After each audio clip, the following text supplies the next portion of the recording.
A word to the wise. We are an explicit podcast tackling content with adult themes, as well as entering spoiler territory if you aren't caught up with us.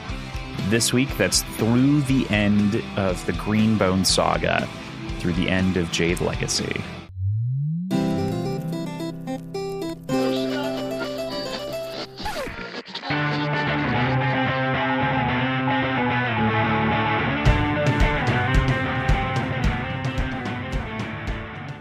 It's the final countdown.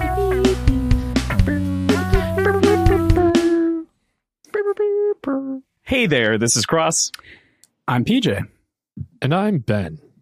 Hola, me llamo Erin. I am depressed Thomas. And we are Words and Whiskey, a podcast for veteran and novice readers alike. We, oh my God, we tackle fiction novels and love to talk about what we're drinking. You should think of us as your intoxicating weekly book club. We got some energy going into this, I think. There's been a minute. Listen, I am... Sorry, Thomas. You can't be sad because we're happy.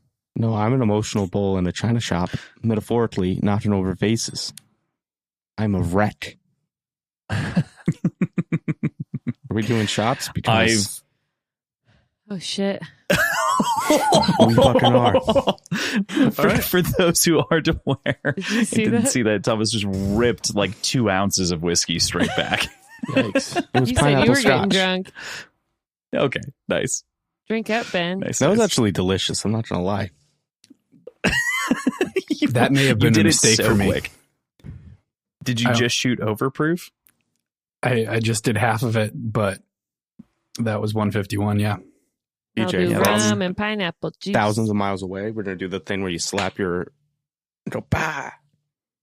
Bah! No, you slap your arms together. Your biceps. Yeah, that's what we were doing. We were mashing our biceps. They know. The listeners Like in know. They got it.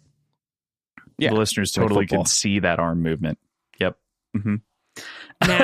Mashing biceps. Because you guys One are of the so coolest things you can jacked. do, honestly. I'd love to do it. We're off the rails. It's it's got some final episode energy on it already. We have some stank on it. senioritis. We do have senioritis. There's a lot of that going on. But today is our 9th and final episode talking about the chapters of the Green Bone Saga. And today that is chapters 58 through the end for a total of 6 chapters because it ends on 62, 63, something like that. Oh, I should have I don't sang know. It's the fun. end of the world as we know it instead of I feel fine. final countdown. God damn it, You Erin. don't feel Get fine. your Don't shit lie to us. together. Yeah. God damn it, Erin. You had one job in this show. One job, and it was to be It's musical Tourette's. musical director. That is the job. All right. But before we get too much further than that, let's talk about our featured cocktails or drinks or bevs. Featured cocks. Featured cocks, right? That's what I needed that. I needed How is that Not the first time we've made that joke? We are so bad.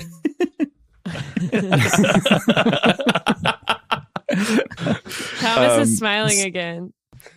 That's what we needed. Power of dick right? jokes. We Was needed Thomas it. to smile. Yep.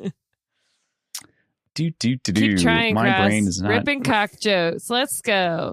ripping cock jokes. What is the name? Pledge of Friendship? Yeah, Yes. Pledge of Friendship. That's what it's called. So the Pledge of Friendship is 2 ounces Jamaican rum, half an ounce of dry curacao, 2 ounces of grapefruit juice, 1 ounce of lime juice, and half an ounce of passion fruit simple syrup. It is a boozy cocktail. It's a little spin, pretty close to, but a spin on the zombie, and it's wonderful. I'm drinking. really good. Cross, Ben, and I went to a brewery when Cross was visiting us because he's a real friend. And we went to BKS Brewery near Ben's house, and I'm drinking their modern lager with orange blossom honey. It's crisp and delicious. Excellent. How about you, Ben? What are you having? I've got a High Noon Sunsip. It's mango flavored. Got to bring back the mango soda for the final episode. Oh, that's good. There you go. Good call. No free ads. Obligatory. PJ? I have I've just been kind of calling it a banana bumboat. So it's a spin on the bumboat recipe from Smuggler's Cove. Instead of half and half rye and rum, I did rum, with a little bit of banana or creamed banana. So it's 2 ounces of rum, half an ounce of creamed banana, 1 ounce of lime juice, 3/4 of an ounce of cinnamon syrup, or not lime juice, lemon juice. Sorry. So ounce of lime. I'll get there. I'll get to why this is a problem right now. An ounce of lemon juice, 3/4 of an ounce of cinnamon simple syrup, 3 ounces of pineapple juice, 3 dashes of Angostura bitters, all shaken. I just dirty poured it into this glass with all the ice.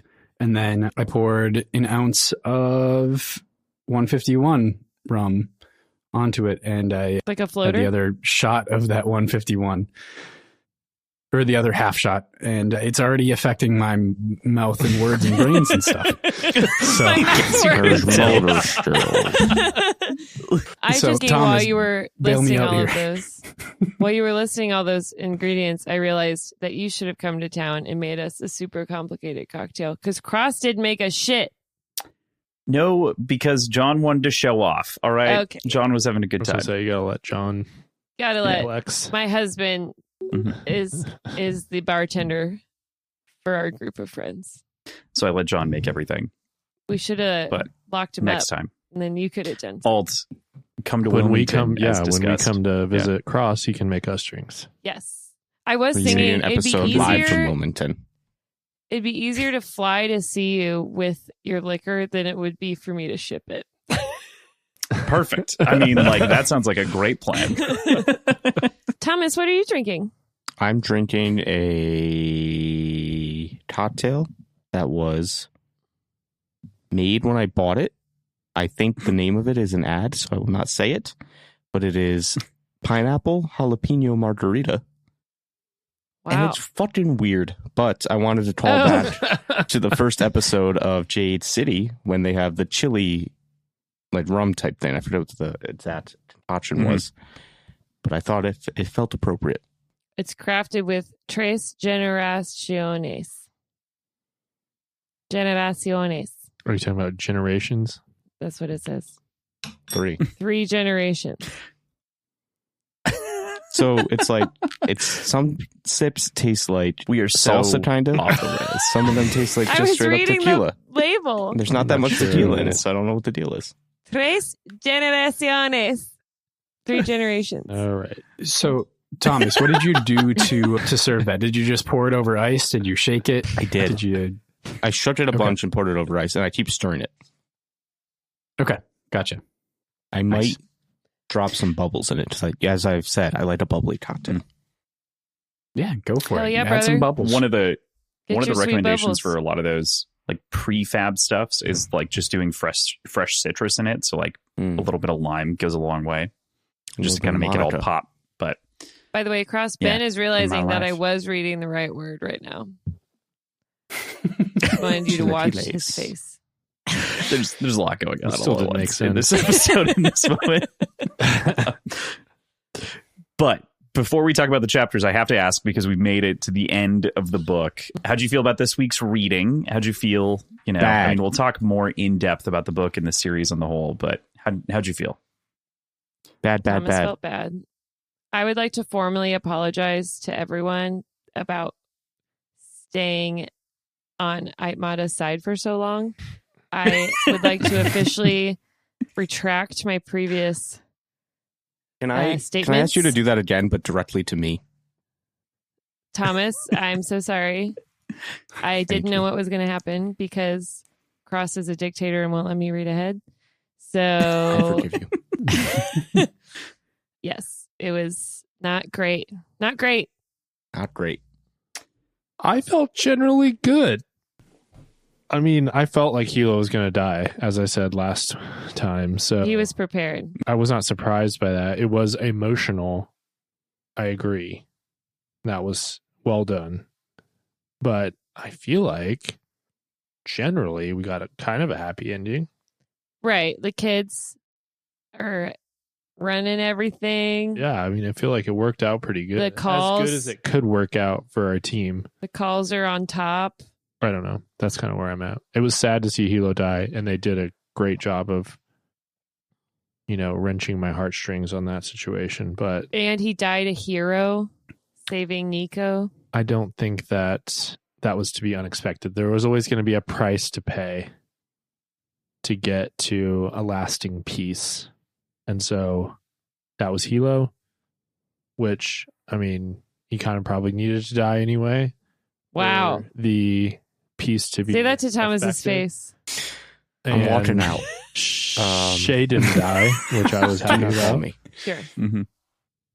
Yeah, I don't know. Like I said, I was generally kind of upbeat about the situation. I thought it could have been a lot worse. You felt like there was a bow Yeah. at the Yeah, I think at one point Thomas talked about how the story wraps up in a satisfying way, and I think that was Yes. absolutely true. I think, yeah, that was spot on. Everything felt really good in the end. Sadness, nothing felt like it was hanging, I guess, more than anything. This was an interesting one. I got a unique perspective of getting to experience the ending with Ben and Erin in the car because we did listen to it on the way to HowardCon together, and so we almost died in a brief moment and flash of high stress. I was driving with like my elbows straight, and Cross at one point goes, "You good?" And I was like, "Yes," because it was like a stressful part in the book. And then it was a 2-lane road, and I went into the passing lane, and then a car like in the distance came around the curb, and I was like, Well, we were in the passing lane, and then we And were then the immediately in a no passing zone. right. It was like with a turn. I did it when I could, Yeah. but it was curvy, anyways. And then I was like, fuck, and then we hit the brakes. So, So which PJ and I fictional were character all almost fine. killed all of you? I think that was during the Was that during the meeting I think it was during the before meeting. Hilo got Yeah. shot? Yeah. Mhm. Okay. There was Yeah. a lot of tension. Yeah. You Mhm. good? I then offered to drive because I was like, I know what's coming. Like, okay. Not because of the driving in the moment, but because it's like, wow, there's a lot that's about to go on. And So- she had been, reading the end of Lightbringer before Oh that. yeah, I finished Lightbringer that morning, Thursday morning, and then no spoilers, and then I finished this. So I had a lot in my head. There was a lot of them. Lot of character juggling. A lot of Care Bears and Mhm. lollipops. Plus, I was hanging out with Cross for the first time. That was taking all my attention. Yeah, you literally A lot just of met him emotions. that day. Yeah, it's a big day. Everything else has been kind of black and white since then. Sapped of all emotion, color. fun, and color. Fun. Hey, Thomas, life. I'm gonna. Didn't tell us about how you felt. Yeah, you did. No, he did. He did. Yeah. Great. I totally heard that. Yeah. Thomas, I gotta get yours because we're at the end here of our little glorious experiment. How'd you feel about this week's reading? How'd you feel about the way that this broke down? How do you feel about the end? So, I might be giving you too much credit here, but I was delighted when I saw that the way it shook out, I got old Tiders. But I think, because you're nice, you would have given me old Tiders no matter what, I think. Oh yeah, it was your chapter. And I don't know, this gets me every time, even just doing the notes, even just skimming it today when I was at work trying to do some notes on my lunch break. Every time I try. And Mhm. Hilo is my top 2 favorite characters for me ever. It's just so emotional for me. So I'm a wreck. I'm definitely crying on the podcast for sure. Cross cried It's not the first time. in a coffee shop right before I picked him up. I did. That was a very different moment. But Oh my we'll God. definitely So- talk about that at some point. The first You time I text me, read you're this, I'm outside in the rain. I was crying. Yeah. the first time I read that's a sad sight. this series, I think I did it basically over the course of a week, maybe 2 weeks. But I read this book in a weekend. And so I was finishing up. I had the last little bit to do Monday, and my old job, fucking nothing to do. So I'm reading this. I am at work. It's 9:30, and I'm just crying at my desk. Tears running down my face. I'm useless for the rest of the day. If I did any work assigned to me, I'm not doing it. I can't. I was just depressed. I go to my friend. I'm like, we got to go get a coffee. I can't do it today. I cannot. We have to go. I know it's 10 o'clock. We just got here. We got to go. Man, That was In the car, when we were in the car as well, I was crying again in that moment. Not like sobbing, but I had tears running down my face because I knew that it was going to end. And Erin was still in the point where it's like, well, Andon can save him. That's what you said. You blurted out loud. Yeah. And I was sitting there You were crying. And already crying. I was like, I nodded my head yes, but it was absolutely not. No, I saw you wiping so- your face. I was like, Yeah. This is, I think, why I always said like this is the best written series I've ever read, because of the emotion that's just ripped from you this last section of chapters. And like it's obviously excellent throughout, but like the way Fondly makes you feel things is insane. So I'm very excited to talk about more of those kind of like overall things for the series and dive into that further. But we should get into these chapters. That way we can focus on the text, and then we'll talk about it all in a final wrap up next week. So with that, we'll kick it off with chapter 58, A Promise Kept. Jim Sunto arrives at the Tranquil Suites Hotel in Keikon after the events of last week's standoff on Yumon Island. After charging in to place the blame squarely at Hilo's feet, Sunto quickly finds himself behind the 8-ball as he is presented with footage of soldiers confessing to their involvement in effectively Operation Firebreak for GSI. Hilo also breaks it to Sunto that his company is about to be purchased by the Mountain through Art Wiles and gets him to turn on him. This is such a kick-ass chapter, especially after last week. It just shows Hilo does have the schemes, does have the moves, and we're able to pull a quick one over on the Mountain finally and shut down their biggest move ever. yeah. And finally, Hilo gets to say, I told you that, I'd get you, basically. He promised him that he would ruin him, and then he does. Yeah. I think- Remember that? yeah. Good call. Yeah, fuck Jim Sunto. Yeah. Fucking. After all Hilo did for you. Got him good. And And now he's like, go ahead. just the pivot of conversation going from like basically entirely erasing everything that just happened with the riot and just like, no, that's old news already. Let's talk about this. Yeah. The righteousness that Jim comes in with is just very quickly shot down to tatters by Hilo. And Hilo's basically like, fuck your religion. Also that. Yep. Yeah. The sort of additional context that we even kind of get from the inside of the truth bearer parts over the course of this chapter and the next one are interesting as manipulative pieces too, that I really kind of enjoy him playing. It is also, it plays specifically, I think, to Hilo's strengths as well, because it shows that like he was definitely supporting the people at the riot and was definitely helping the people in that moment, as he should, or is wont to do for his anti-GSI stance and them exporting Jade and whatnot. But at the same time, it was also to get him here to have this conversation. That big show of force was just as much about that conversation as it was stopping the helicopter to begin with. Yeah. Jim Sunto is a hypocrite, and I'm glad that Hilo is taking him down. It was interesting, too, to hear that Kelly Dowk had been trying to ruin them, gathering evidence and such, and then it's the Kekanese that she didn't want to work with before who hand her all the evidence. Mm-hmm. Yeah.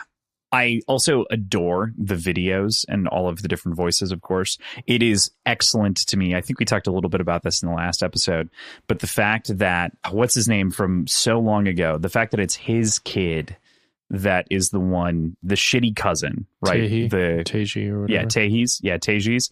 The fact that it is from the Teji family that a lot of this comes down to me, is just like this wonderful moment of redemption of like, in the background of the story, even though we haven't seen it textually, that Teji Reno or Uno or whatever I think Reno took that very seriously Teji Eno? when he was rescued. Eno. Yeah, that's it. Eno. His son started off in the military, though, right? And then sort of joined Nope through this. Yeah, it's kind of a cool. Yeah. It's a cool side thing that kind of winds in and out of the story in kind of a fun way. Right, because a lot of it's like not being beholden to the sins of the past, and that's another example in the same family to an extent. Mm-hmm. Right. Yeah, being able to kind of overcome the things that had put them in the place that they were, which is what happens to each and every one of these characters over the course of the story. I really love... Go ahead. In that moment, I also really appreciated Hilo's reflection on the distorted voice, and like a good horn would know exactly who this is no matter what, just by vocal patterns or just knowing their soldiers inside and out. And Santo hasn't got a clue. EJ, what an extraordinary point. True pair businessman. Wow, Can we look at the review- brain on you. They keep throwing, last week and this week, they keep throwing Operation Firebreak around. Is that when Nico flipped the car and they killed the family? Yeah. In general, it's the operations that were happening in other countries that the normal military wasn't doing, that mercenaries were doing, which were these green bones. Like and there Nico. were like shitty things that happened. Mm-hmm. Okay. Yeah. So not necessarily just that incident, but like the whole operation. Yeah, exactly. Okay. Not just that incident, the whole thing. Tight. But they use that incident, right? And that's where Jim Santo goes and says, well, you got your son to say that shit. And Hilo, with a great bout of her strength, barely manages to not yank the man's spine out in that moment. He should have. Would have been That'd be really cool. Would have been cool. Really cool. Just, But Hilo was like cool as a cucumber. He's just like, hey man, why are you so pissed? I told you I would do this. Mm-hmm. No surprise here. Yeah. And of course, it's no surprise. Jim Santo bends, very quickly realizing that the truth about that they're building this case against Art Wiles, and that he truly has sold them out, because Espenians are just about money. And it circles back to this, like, you converted to a religion, to all of these things, to all these ideals, and they don't give a shit about you. You're going to be the one that gets sold up the river. Yeah. And I don't think Jim Santo really saw a moral failing on his own part. I don't think. I think what primarily convinced him was the fact that his Kekanese heritage would betray him in any sort of proceeding going forward, which is kind of a shame. It would have been nice to not have to lean on that entirely, but it is what it is. And it makes sense that that's the pressure point that would get abused there. Yeah. It's a big moment to have kind of stuffed into the scene. But of course, the very end of that is we have to you're going to have to place this call to Kelly Dowk, and the Dowks make their full circle return to the story, showing that importance of that relationship that Andon had built way back when, and how this all ties together to lead to the downfall of the mountain. Family effort. See, Every move mattered. We're scheming. It just takes a lot longer to see the results. We talked about at the end of Jade City. What do we have that the mountain doesn't? All of us. Family. We got family. Fast and Furious. Family. no Coronas, though. Vin Diesel. No Coronas. I almost said a Modelito. Is there a new Fast Furious that we need to see? Yeah, we haven't seen Fast X yet. You haven't? No. You're waiting? You guys are ruining my life. That's amazing. All right, team. Chapter 59. End of a Long Judgment. The 26th year, 10th month. Following the unraveling of Aitmata's plans by the No Peak clan, members of the Mountain Clan stand outside in silent protest of their pillar's actions. Shay rolls up and shares a conversation with Aitmata, attempting to convince her to peacefully step down and face the fact that the Mountain Clan could no longer hope to gain control of Kacon. Stepping outside and telling her daughter she won't be making it home for dinner, Shay waits out in the car until Ait comes down and resigns her position as pillar in front of the assembled press and members of the Mountain Clan. So our girl Kelly Dowk finally doing something useful. Love to see it at long last. Yeah, what a face turn. Just a boring, unhelpful career up until this point. I was going to say, she was probably like useful to the Espenians, just not to her people. But she was rude when she got the call, too. People were like, Jim Santo, what do you have to say for me? Dismissive. But yeah, cool chapter here. In a lot of ways, it mirrors the previous books, even this book, when Ike comes to Shay, being like, hey, you probably should surrender, otherwise you're going to be fucked. And other instances where the two powerful women have been forced into conversations with one another. Seems like Shay, in this instance, is leading as opposed to the past when it's Ike. And Ike gives in too easily, so we all should know that she's going to fuck around after this chapter. Yeah, I didn't trust this one bit. Ben finally got to hear the voice actor's creepy Ike voice. It was pretty good. Yzma. I think in Jade City he wasn't that good, but he gets so good by the end. It's like well, he Ike really might gets is a also handle getting on it. older and more crotchety. More snake-like. Snake witch vibes from her for sure. Mm-hmm. Over the mountain. That did not come out the way I thought it would. We get the payoff and a successful visit to Ailo, who is dead as a doornail. Art Wiles going to prison, tough. He's pretty soft. Don't know how long he's going to last in there. I hope his wife found out about all the mistresses. You know what I mean? One can only hope. She probably already kind of knew. I don't know. Yeah. Wives Hopefully know there's these proof, things. though, and she can get all his money. Yeah. Divorce his ass. True. What do you guys think about the protest outside the Mata estate, Mata mansion? It was very calm. Loved it. I was very surprised by Yeah. that. I was like, God Just damn, holding a banner. that's really taking a step outside there. Yeah. I was like, oh. Especially in contrast with the protest in front of the Human Sunshine Island Island. base. yeah, Base. yeah. This felt more powerful the way it was described, even though it's quiet and peaceful and simple and That yeah. let me know she was in trouble for real. That's how I felt about it. Like, I was like, oh. Yeah. It's happening. Mm-hmm. Yeah, it's a crazy moment that's just punctuated with all these different small things. Erin mentioned the banner. There's sort of the gradual, like, speaking to that you see in sort of the silence and the occasional chants and just like all of these different things that are like not meant to be loud, not meant to be invasive, but meant to genuinely question whether or not she should be there. If it was a Spenia, they'd be out there like, hey, ho ho. Ho, ho. Mata has got to go. I love it. Adorbs. Adorbs. No, those Spennies. Speaking of little things, Ike pours tea for Shay first. When Shay finally gets inside, they start having their little conversation. And that's like a weird and interesting echo and callback to when Andon visits, in air quotes, the Ike estate way long ago. And she pours tea for herself then. Because, he's just a student. He's not an honored guest. But Shay, despite everything that's happened and everything that's about to happen, is still at least treated as an honored guest by Ike. They go way back at this point. they do go way Shay- back, but She should be honored. Good. Shay doesn't have Jade at this point.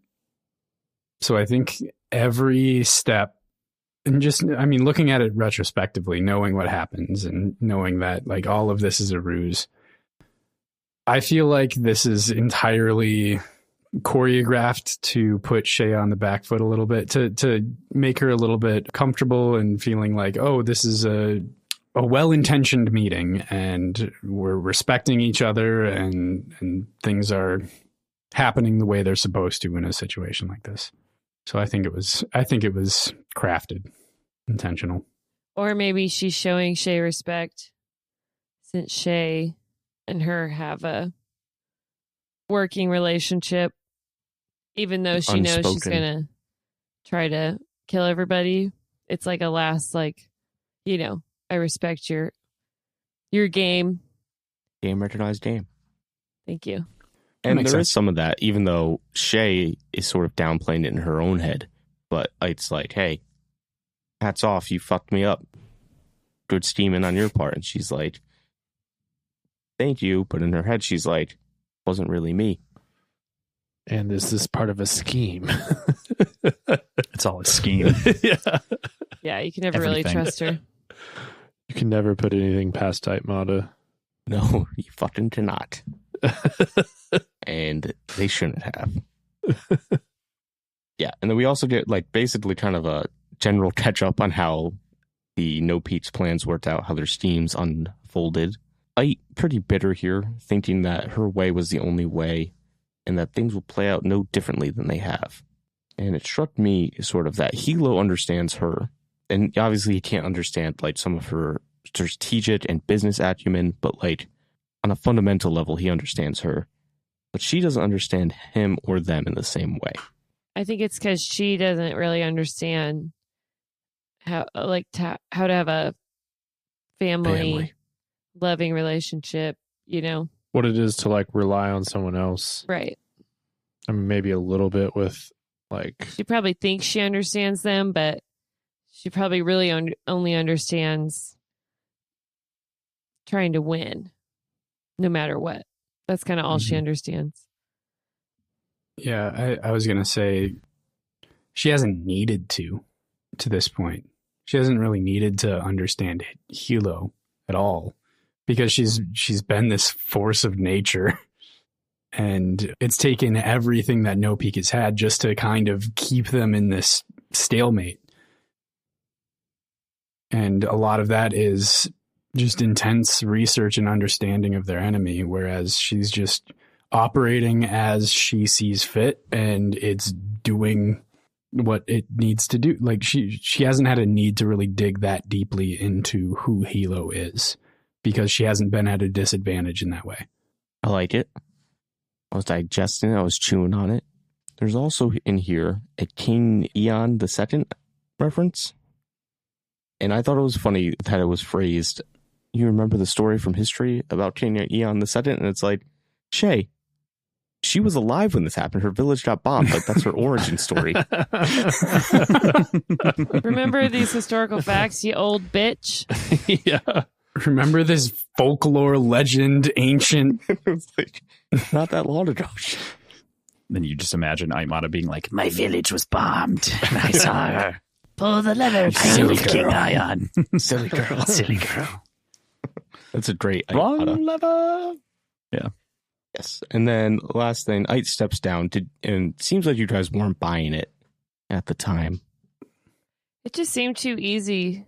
She's never going to step down I was without like- one last final comeback from the grave. It's like, have you ever seen Die Hard? And he just pops up at the very end. That's definitely Aitmata.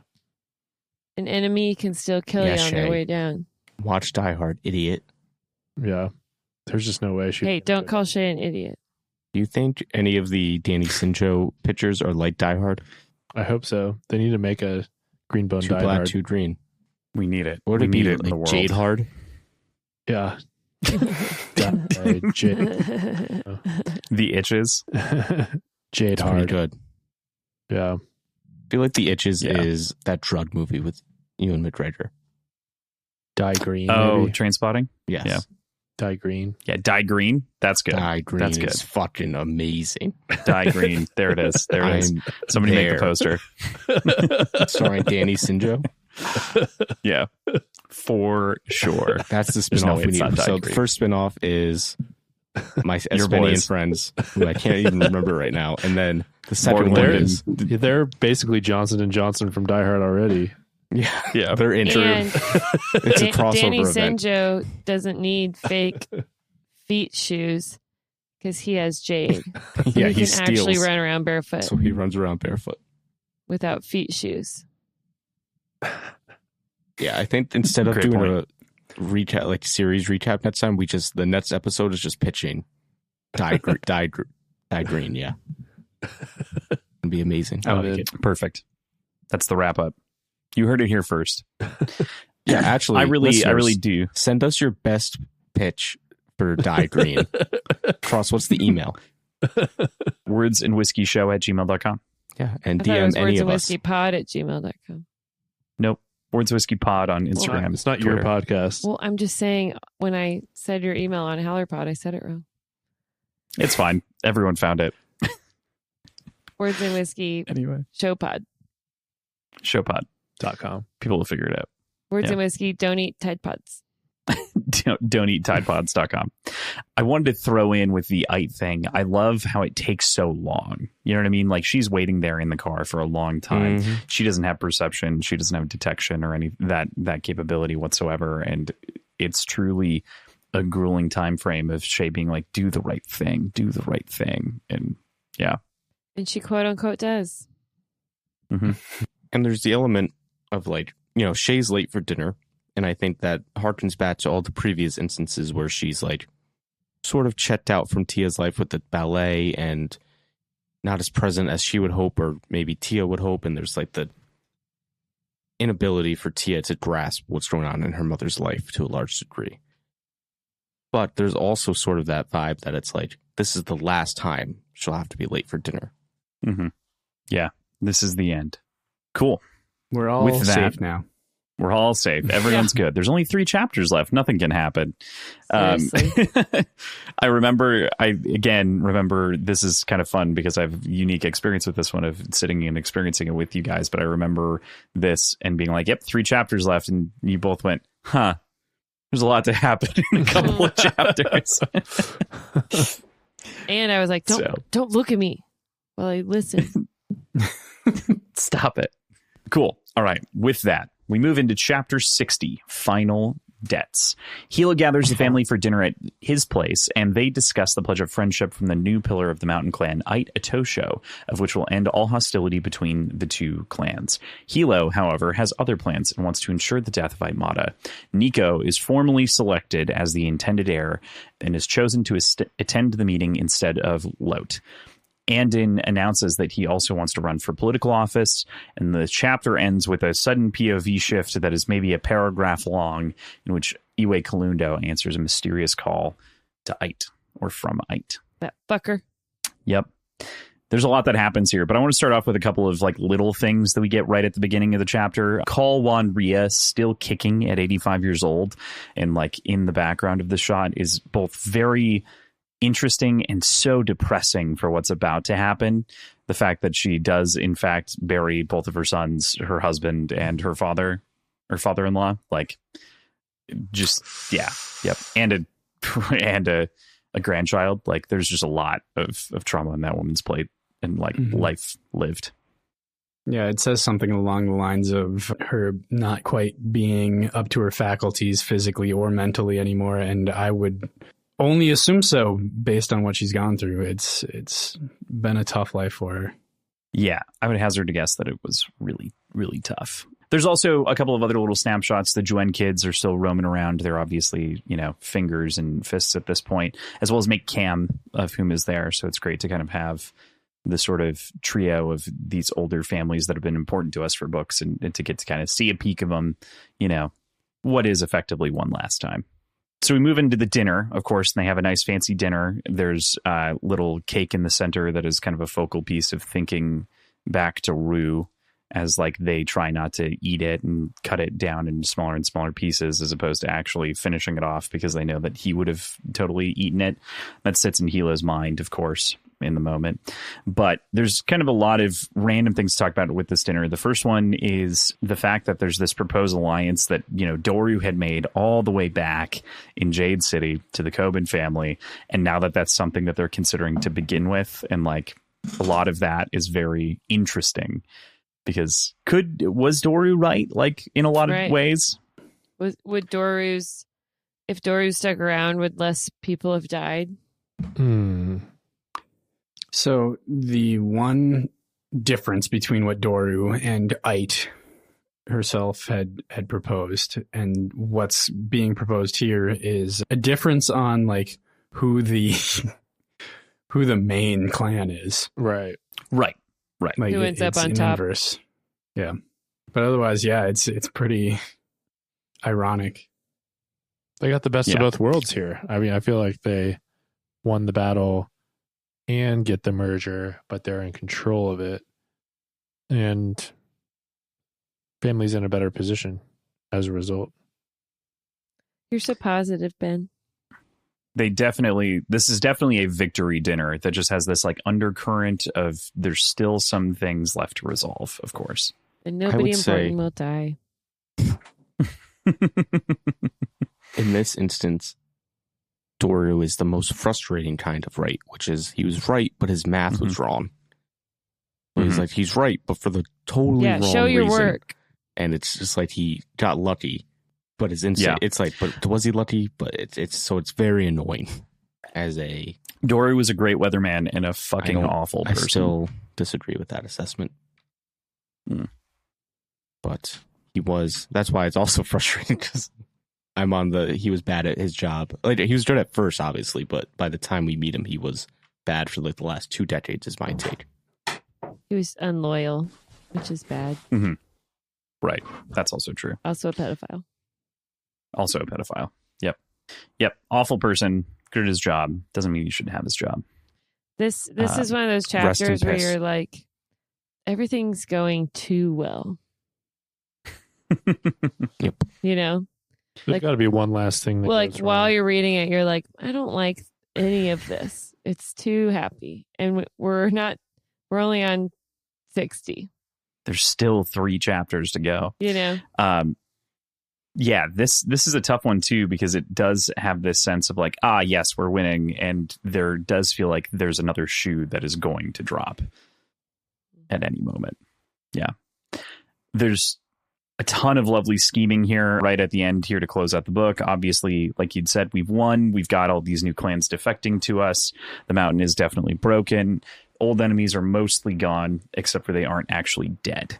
So that's where the conversation really turns in a big way to what do we actually do about Ait? And we come up with a bunch of different proposals between all of our members of the family. Yep. So in contrast to Ben and Erin and their take on Ait's kind of proclamation of retirement, I believed her that she was retiring. I in no way believed that her grudge with No Peak was done. Like I thought she was gonna go out as a rogue agent and bring her closest allies with her and form a pseudo like mini clan, and that was going to be a short standoff and problem. So I wasn't liking any sort of amicable letter B kind of solution fly. Just here's a PSA for any listeners out there. If you find yourself in a fantasy world, let's say this is Inkheart, someone's reading and they're spitting too good, and all of a sudden you're sucked up into a fantasy world. Do not show mercy. Kill everybody. Any chance you get. Murder. Mayhem. Madness. That's your recipe. Yeah. Judas, no. Death is a good tool. Yeah. There's the line, of course, that is, sparing Aitmata's life has become a bad habit of yours, Shay, as she recommends that they spare her for a while and then take her out in a couple of weeks. Yeah, this is all Shay's fault. She needs to kill everybody. Yeah. Mm-hmm. It happened in last chapter, of course, but the powerful conversation about the number of times that she's been outmaneuvered by Shay at every step. It's crazy that Shay doesn't see this one coming, considering everything else. Shay's outmaneuvered by Ait. Yes, outmaneuvered by Ait, but then in the end comes up, right? So yeah. Moving on from the Aitmata conversation portion of things, what do we think about Andin's decision to run for political office? Makes sense. I like it. I was really pushing for Pillar for Andin, but this is probably more Andin. He's not green enough. Yeah, I agree. I thought political office was the right move. I never thought he would do that. I was thinking he'd be like top doc, but yeah, attorney general or whatever. Yeah.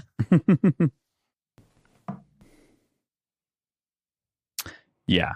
I really like the change for Andin's sake. I think that it's a great moment where it's like, this is the next left turn. And this is the only thing that gave me any tip to believing that maybe Hilo is going to die at the end of the book, because it's like him placing the sort of like, yeah, go ahead in the middle of this like dinner thing. It's not at a place for the dinner itself, but it made me at the moment turn my head and go, wait a minute, like this feels like a final moment thing in a book, not like a, you know, we've got a couple of chapters left and we have to drop this information now. Not good. Yeah. I thought the question was going to be asking for Jiruya's hand. I think Ben did too. You had some reaction like that in That's the car. what I thought. It was me. Aaron. I thought it'd I be just a only thought that proposal. the first time I read it. Well, it was all like okay, I have an announcement. It's like, what else could it be? Mm-hmm. But I think him being in political office will be good for their relationship. Yeah. Stepping out of the clan in one way, even though he's still working for the clan in the other way. What about Nico finally being appointed the heir? Duh. I mean, but like the formal announcement, his reaction even, you know, was there. I mean, yes, he was going to be. It felt very clear, but I was pretty happy for him, especially as much as I didn't like him at the start of this book. I was like, you're a pretty cool guy, Nico.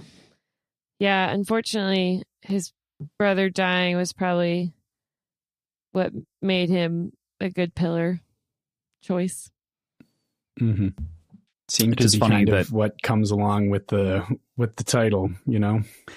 I was literally just about to say that. Yeah, it's brother dies and you pick up the pillar title, and that's the way it goes. I mean, Yeah. he was sort of the pillar in waiting then, but now it's like he earned the pillar title. Mm-hmm. Right. Does Yeah. suck. Especially, It does I mean, suck. jumping ahead a little bit, it does suck because, like, you just know Rue would have been his pillarman. Mm-hmm. Oh, for Right. sure. He's kind of left without that close friend that he definitely needs. So yeah, I don't necessarily want to like jump in and talk about what happens next, but you know, this is our final dinner scene with the family, and it captures a lot of lovely small moments. These are the sort of final conversations with Hilo that lend like a lot of weight of what's to come. Was there anything else that stood out to you guys in the moment? As Thomas fetches the bottle off of the... That was the most dramatic fetch. It was like a pull straight up off the shelf. I'm sorry, Cross. What did you just get it. ask? The vibes are off the No, chart it was- for Thomas, right? I He didn't was- hear what Thomas- Cross said. I'm so sad. Thomas is getting ready for the next chapter right now. So, you know, basically, did you guys have any other reactions to the dinner itself and like the people and kind of, they aren't goodbyes necessarily, but they're close.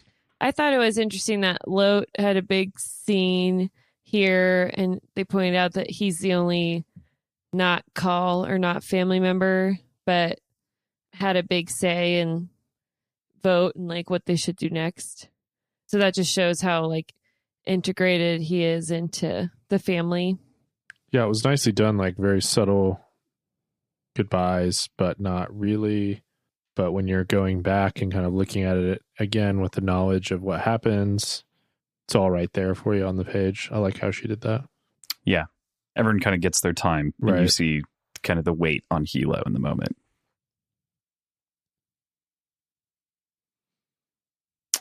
So we leave the dinner and we get our final pillow talk conversation between Wen and Hilo as well, with Wen already knowing, you know, the first thing that she says is, so when are you going to do it effectively? Because she knows that he's going to follow through and do it right away. We don't get a final love-making scene. We do get to see I him can't- call her kitten one more time, which for some reason felt weird this time. I don't know why. I think it I always think it's because felt they're weird. older. It didn't flow right. I don't know why. I also, the narrator said like kitten, very like, That's true. I remember that hitting weird. It's good though, since we have that new video from Vonda Lee's Instagram of the cats. Yeah. That was good. Mhm. Oh, yeah. It was great. It was killer. Just like these Kinda two love literally. each other so much. They understand each other. But yeah, Win always Also- knows what's going on. One always knows what's going on, and she's fucking brutal. Mhm. Like, Yeah, Win's like, silently let's brutal. fucking kill her. Yeah. No discussion. Yeah, she's green in the soul in the same way that Hilo is, and you can see why they're a match. And that makes sense. If in Wen a had big the way. Jade instead of Shay, Mata would have been dead a long time ago. You're definitely not wrong.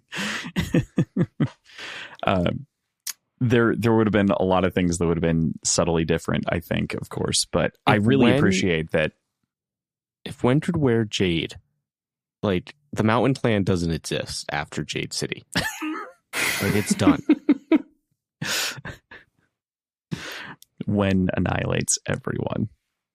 She rolls up to Gaunt Ash and just like bang.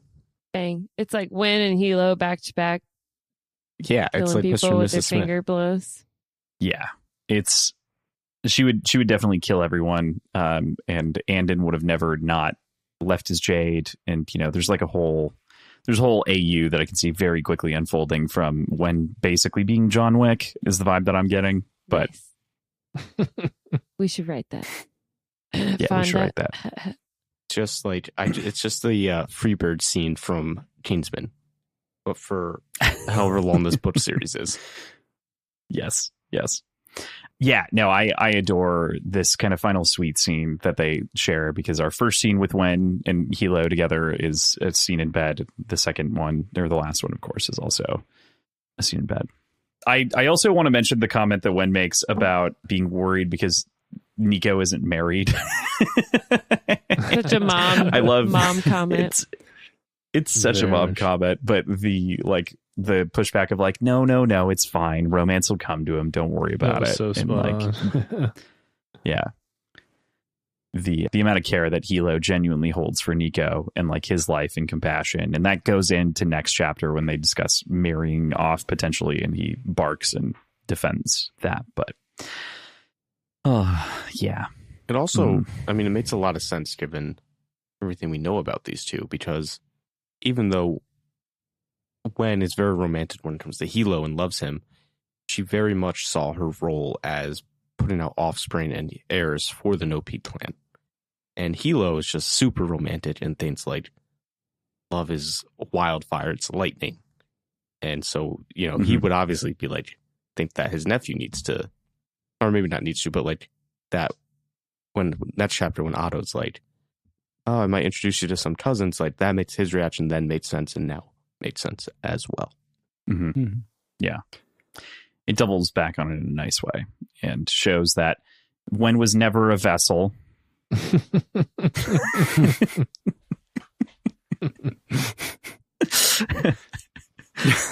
is the best. Like, anyway, that's it. That's all. I think there's also sort of the difference in position, even though they're both holding the pillar position or prospected to. Hilo, in his entire time as pillar, was at war and incredibly busy and preoccupied, and he wouldn't have had an opportunity to pursue romance if he wasn't already married to Wen or involved with Wen. I can't remember if he got married before or after he became pillar, but after. Either way, like, it's close, and they were already together and it would have happened anyway, whereas there's no prospects for Nico, but he's not going into a wartime pillar situation. So he's not going to have the same burden and stress and time commitment that Hilo did necessarily. Totally. Yeah. Plus, like, it's a different game. We hear a lot about how hot Otto is. Like, his cousins are probably hot. Let's be real.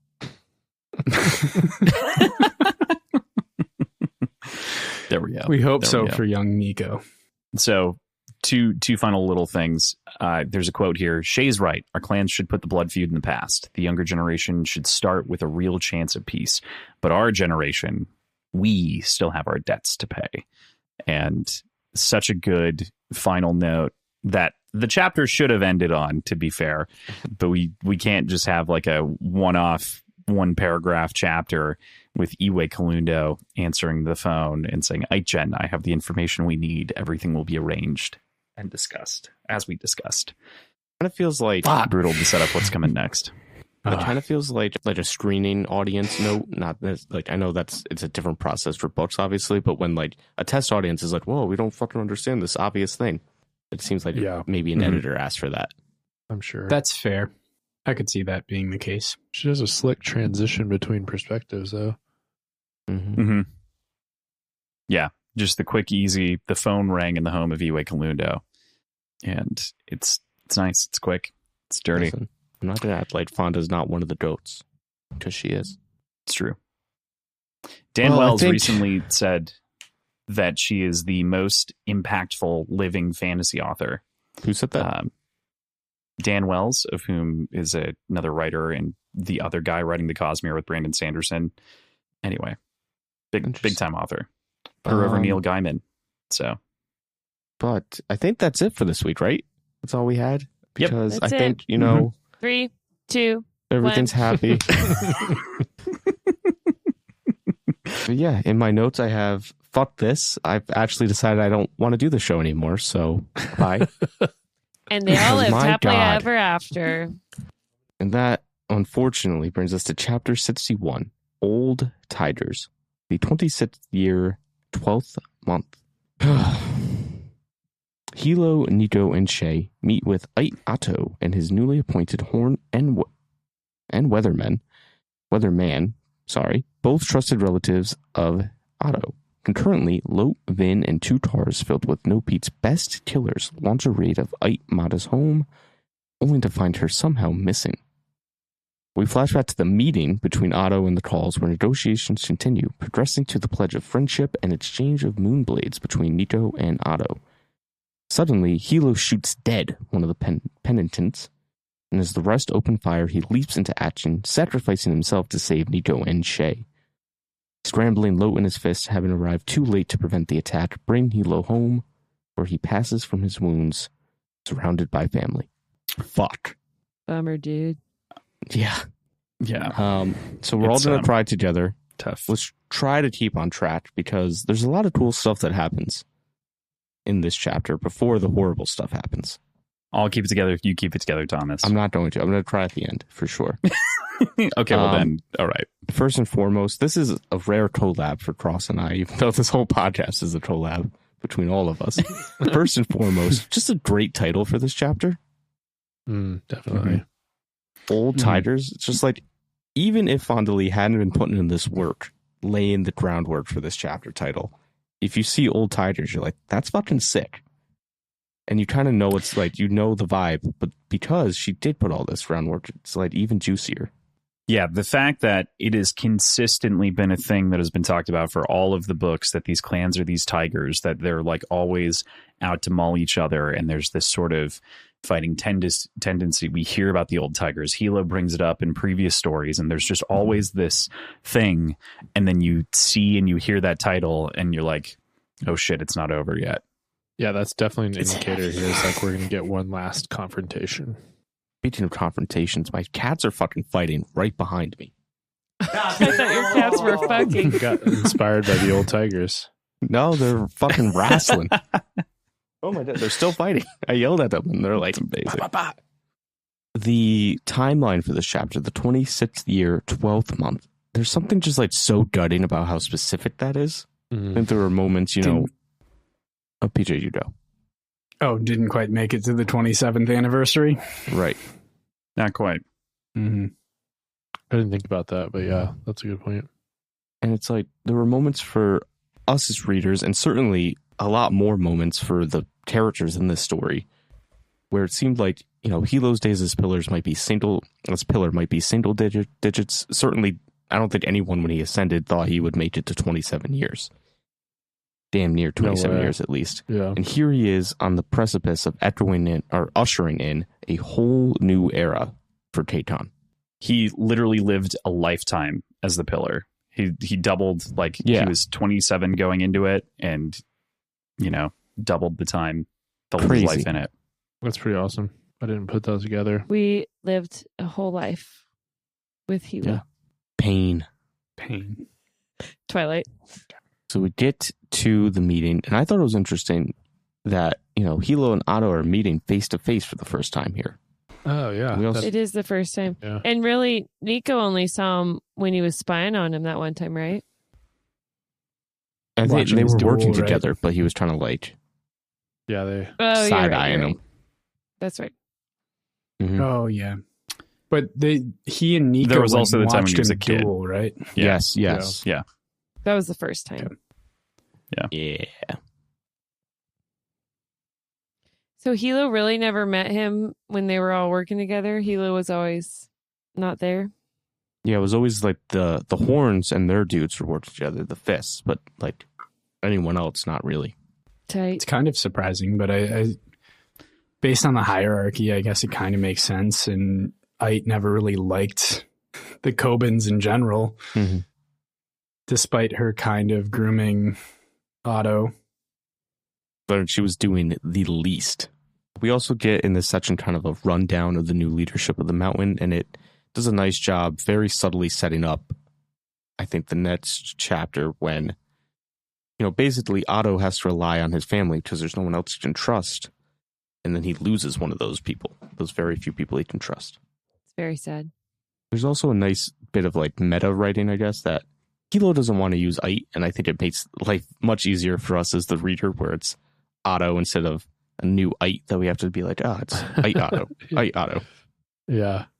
Yeah, the just throughout the entire meeting, the idea of old tensions being the reason for Hilo's like Weirdness. uneasy aura was His nerves.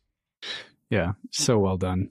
But I thought it was really forward thinking to make this a meeting between Nico and Mhm. Otto. Instead of Hilo, Yeah. just Hilo Otto. Yeah, it's a little bit of column A, column B. He's like, Mhm. I'm probably going to be off kilter, easy to read, but also I'm off.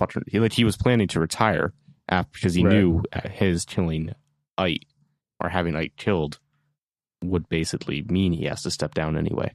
So what do you think would have happened had this not been on their radar? Had they just assumed Ait would go away peacefully and it had been Shay and Hilo and Lot in the meeting, unawares, all of them die, and then what?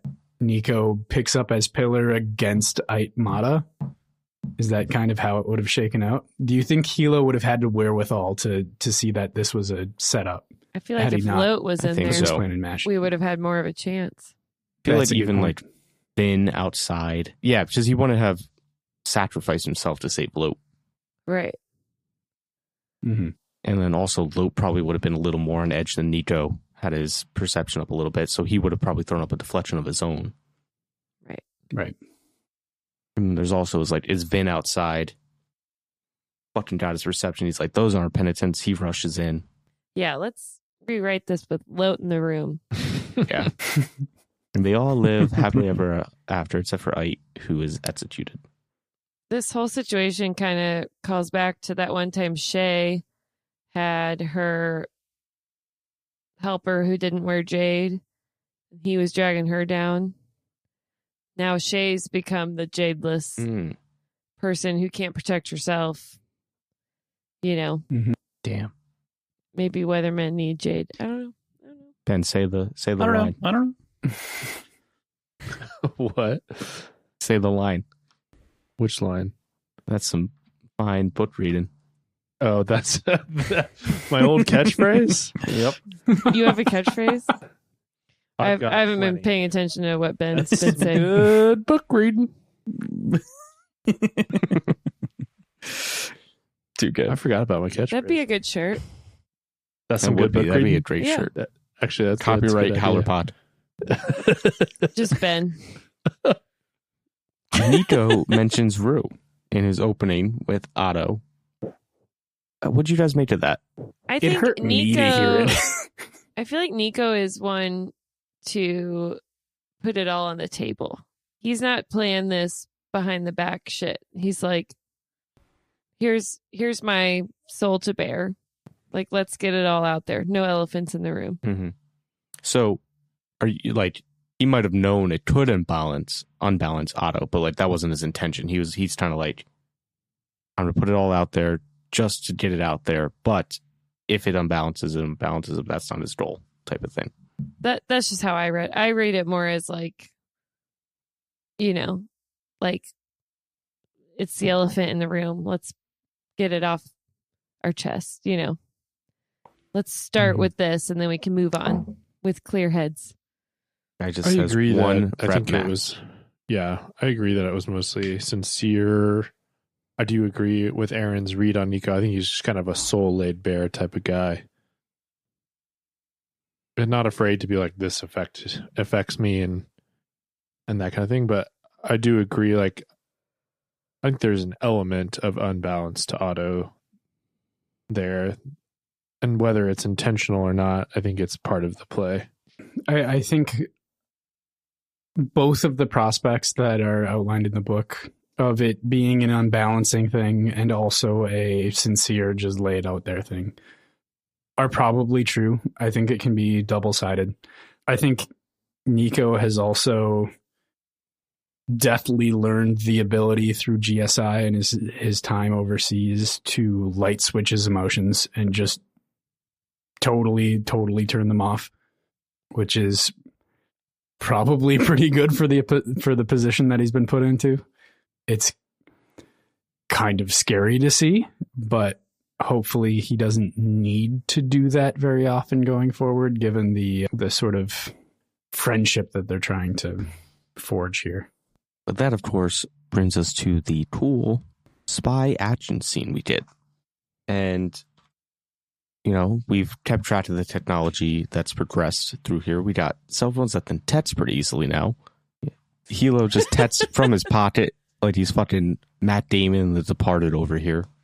He had it ready to go, though. He's not actively texting. And Lot moves in. And I really want to hammer home here just how amazing Fonda Lee is at these, like, this urban fantasy modern action scene thing. They're so cinematic. All of them have been crushed. She's done, like, all the different types. She's done a fucking duel with swords. She's done, actually, like, a bunch of duels with, like, blades.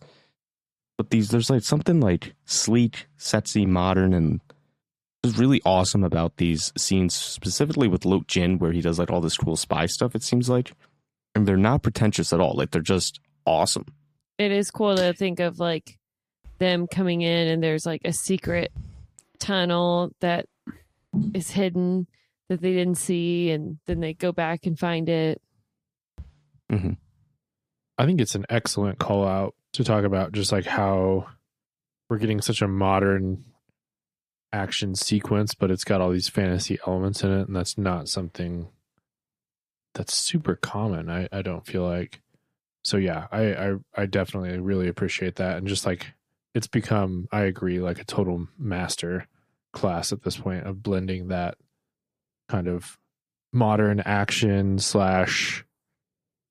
kung fu type situation plus magical powers. Yeah, these magical powers, and I think that's a really great call out, and like how well she does that. Mm-hmm.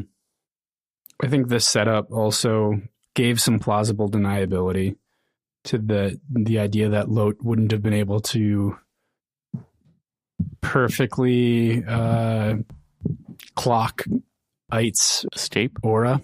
Oh, well, her aura. Like so he just knows like vaguely number of people in the apartment, and they're mostly relying on white rats to like jadeless white rats to walk by. Right? Is that this one, or is that different? That was for the rescue. That was for this rescue. one. They have Vin who like pinpoints. He's like, Vin is reading like, hey, here's the number, but he doesn't pick up Ait. But they have eyes on her. Look, maybe not eyes on her, but they have eyes on the building for the last day. Yeah, they know nobody escaped. They know nobody got out, and I think he's far enough away that like you can't pick up on particular auras. So he doesn't. I don't know. It seemed plausible that she could be there. They didn't know she wasn't there, despite his like insane perception skills. Mm-hmm. Yeah, and of course, Erin's fave just seemingly Not one anymore. step I ahead. redacted that statement. One step ahead of our friends and sneaks out via the secret tunnel. I like the tunnel. Was it behind a bookcase? That's what I imagined. I think we can say yes. Were you surprised that the assassination plan didn't work? No. I was surprised the whole place wasn't fucking booby trapped. Yeah, I was like I'm Home Alone surprised it didn't. style? I'm surprised the whole house didn't explode with them inside of it. Mhm. That could have happened. That would have been cool. A lot of pain. But yeah, I mean, this whole time I was just like, whatever's going on here is not actually going on here. Let's see what's actually happening. Tunnel, secret tunnel. Yeah, you guys were stressed out pulling hair out. This is car accident time. This is Yeah, I think like first read through, you're like, oh fuck this whole time. And then here, like the second read through or however many read through we're on cross, it's like, oh fuck because we know what's happening next.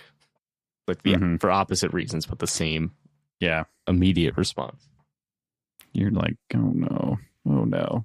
We flash back to the peace talks, and there is the anarcho piece of this going on.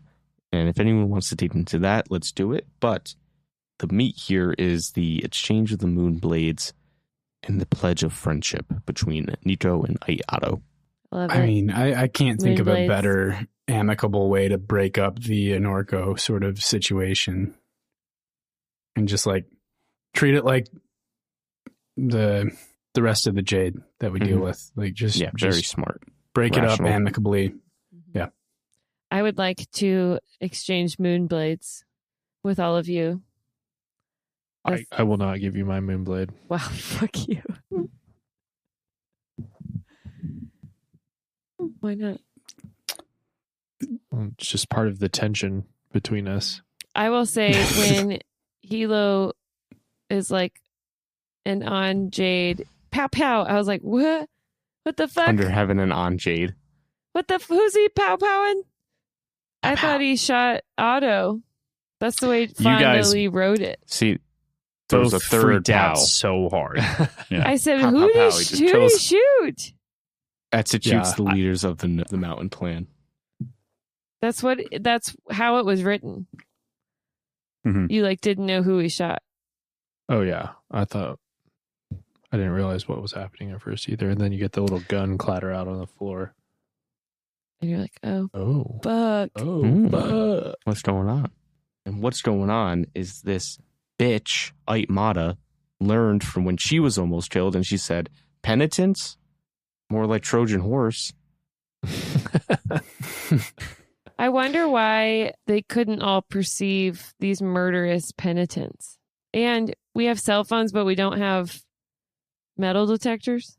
Well, the penitents, I think, they're are penitents. like so holy. It's like unthought of, even though with the KJA bombing. Yeah. None of them 'Cause are it's like- going You to doom. heaven. Yeah. So it's just like an extra wrinkle because I had the baritone at her disposal. And this is like way outside iShow at this point. It's Yeah. like beyond fucked. You're definitely going to Jade Hell. Just hell. No question. Numerous references to it. Mm-hmm. But the For somebody who is so religious and devoted to her practice, as much as Shay is, like daily prayers at that temple, she really threw that all away for one last gamble, huh? Like she fucked her spiritual life. Who? Mata? Yeah. But she's not religious. Shay's religious. I No, believes but in the I- gods, but she- doesn't believe she gives a fuck about us, basically. Yeah. But I mean, Angry she gods. still was a regular. No, she went there to meet with Shay, and she didn't bow when she went into the temple. She also went there on her own when she thought she was dying. That was kind of to sneak away. That's didn't like they? there's no atheist in fossils type of thing, though. Fair, good point. And also, I think she was just like, It's looking for definitely, help. yeah, definitely. No atheist in foxholes is a great way of kind of summing that up. She definitely is, at the very least, like agnostic, and writing that line but she's not beyond using anything to get what she wants. So, as evidenced. I'm not saying it's outside of her character. I'm just saying that she damned herself for one last I feel gamble. like she would be like, well, I wasn't the one messing with the meat. Like, I wasn't at the meeting disturbing it. You know what I mean? Like, if you're gonna, she wasn't there. So maybe she thinks she her gave a soul's command fine. to kidnap and like Maybe she has stow lawyer, I away a don't bunch know. of penitents, right? We'll have to get I am curious about a the Jade lawyer here. auras and the nobody picking up on the murderous intent. Right. Right. Maybe it's Maybe just they a were- distraction Did they thing. not have any auras? And that should have been a red flag if they didn't, because they should, because they're penitents. I don't know. I mean, I think you can think, you know, Messed up. Shay doesn't have Jade. Hilo's all a thwack because he's dealing with the attempted assassination, so he's on that. Mhm. And Nito's busy negotiating. And then Otto's people are portrayed kind of like, not like they're competent, but like the barest minimum they'd have to be to qualify for the roles, because he just needs people he can trust. Like, it takes until the meeting's going on and people are talking for his horn to realize that the other horn isn't there. Mm-hmm. Yeah, there's a lot going on in this moment, especially considering this is like the end of a 30-year feud, basically, and or longer. And you got to think, You know. like, I mean, the Tobins and the Mountain have grown up, basically. Hilo's the boogeyman for them, so they're thinking, like, they're meeting the devil right now. He's a spooky devil, all right. Yes. Pow, Flashing back a little bit to the exchange of the moon blades. Nitro exchanges the moon blade he inherited from Lan. Just a nice touch.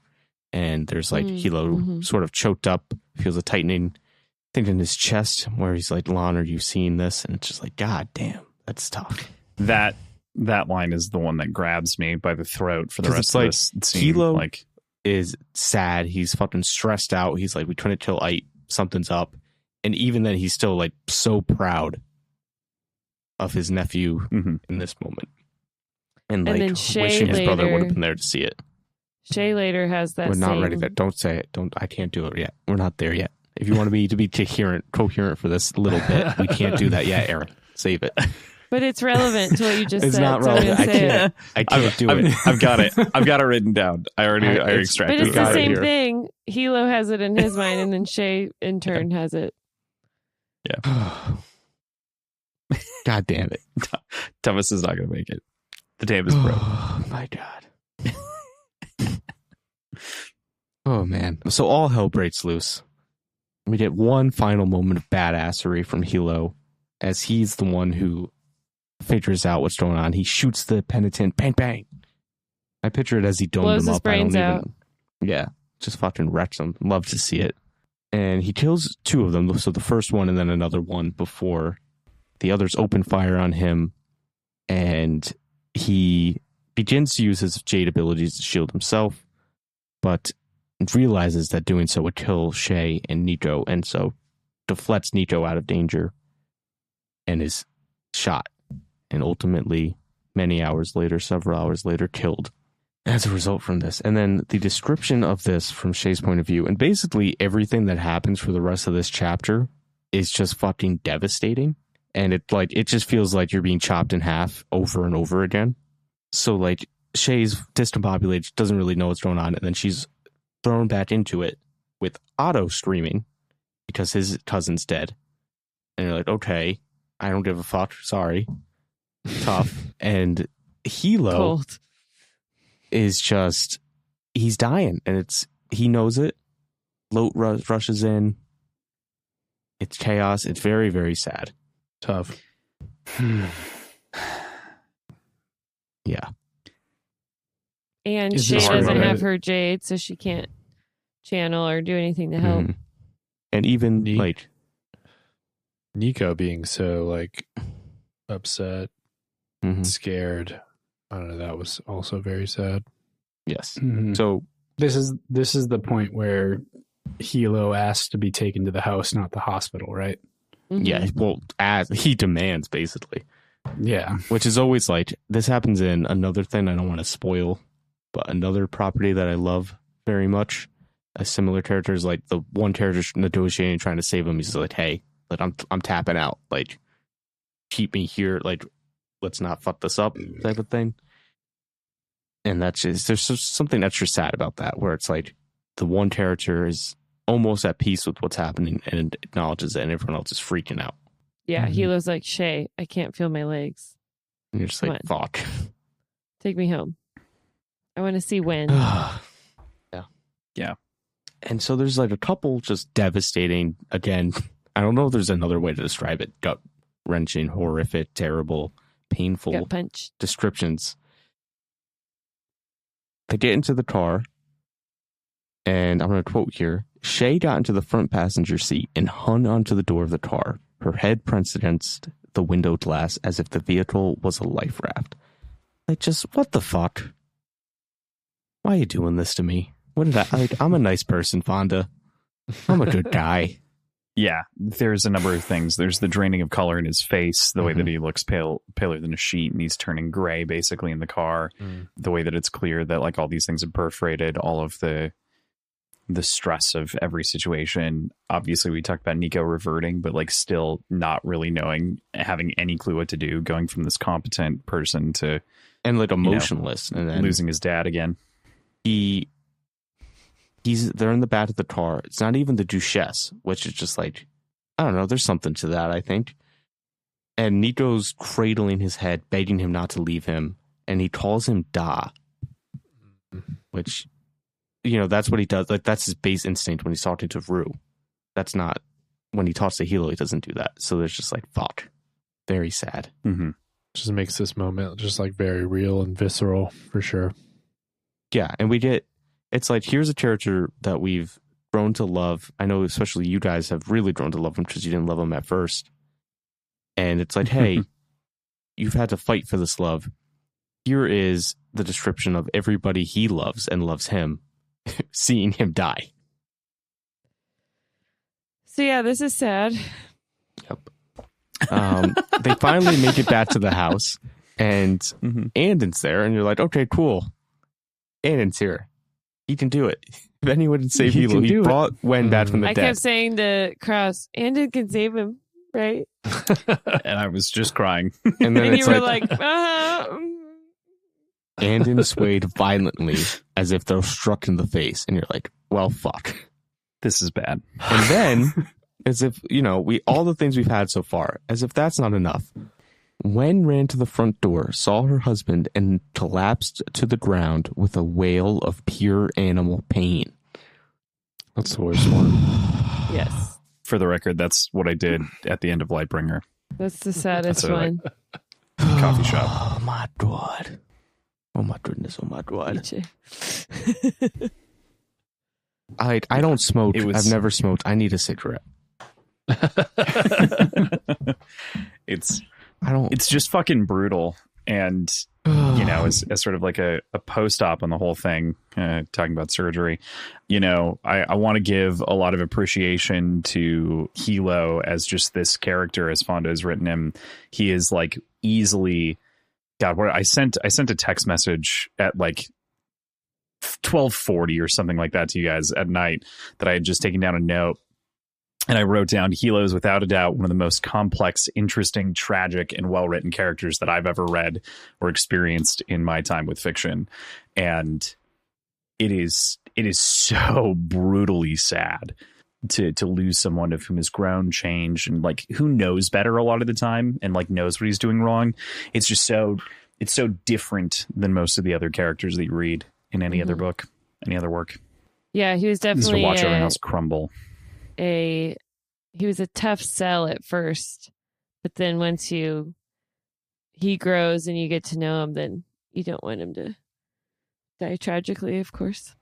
Yeah. Yeah. I mean, he's just got a lot of different shades, just very human. I mean, he's just very human in that way. Like he's not a hero necessarily, but I'm not a perfect He's done some really good things. I don't know. He's done nothing wrong.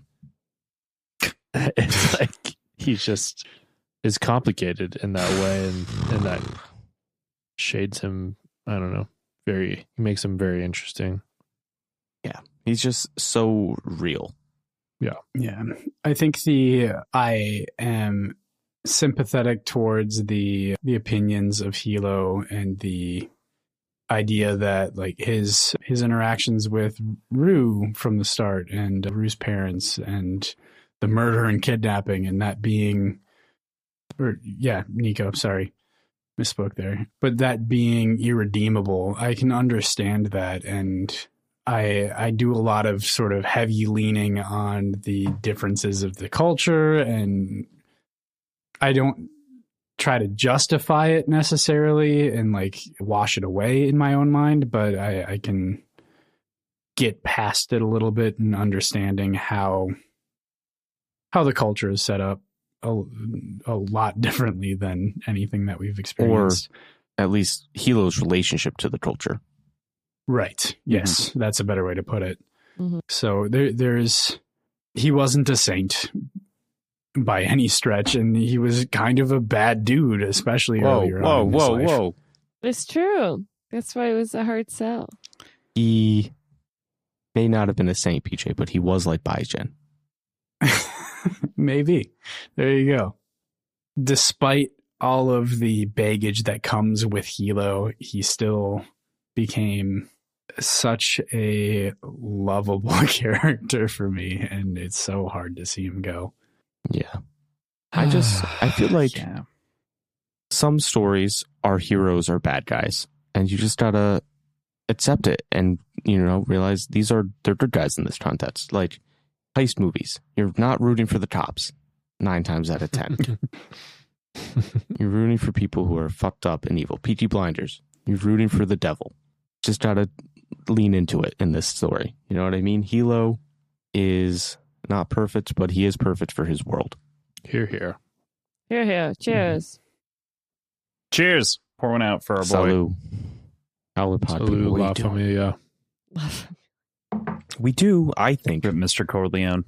This might be because everything to me is a reference, but I think we did a bit of levity here when Andin is like, I'm not a goddamn surgeon, and reminded me of the, damn it, Jim, I'm a doctor, not a, insert astrophysicist, whatever, from Star Trek. That's good. I didn't feel that in the moment. It's probably just I was me shitting myself. For I felt it more like he's not a surgeon. Someone go get a surgeon. Get a surgeon. Yeah. I was wondering why they hadn't already called all the other Green Bone doctors at their disposal who were on their way. And take Hilo's Jade. Perform magic. What are you doing? Right. Perform magic. Solve it. Or I'm sure there's plenty of God. Jade lying around the house. Just grab all of the Jade, go to the vault, touch it, and go bang. Saved. Andin sacrifices his life to save Hilo. Yeah, I'm down. He would, I think. I think he would at this point, yeah. I'm game. I mean, he would have basically every point of his life, it seems like. Fuck.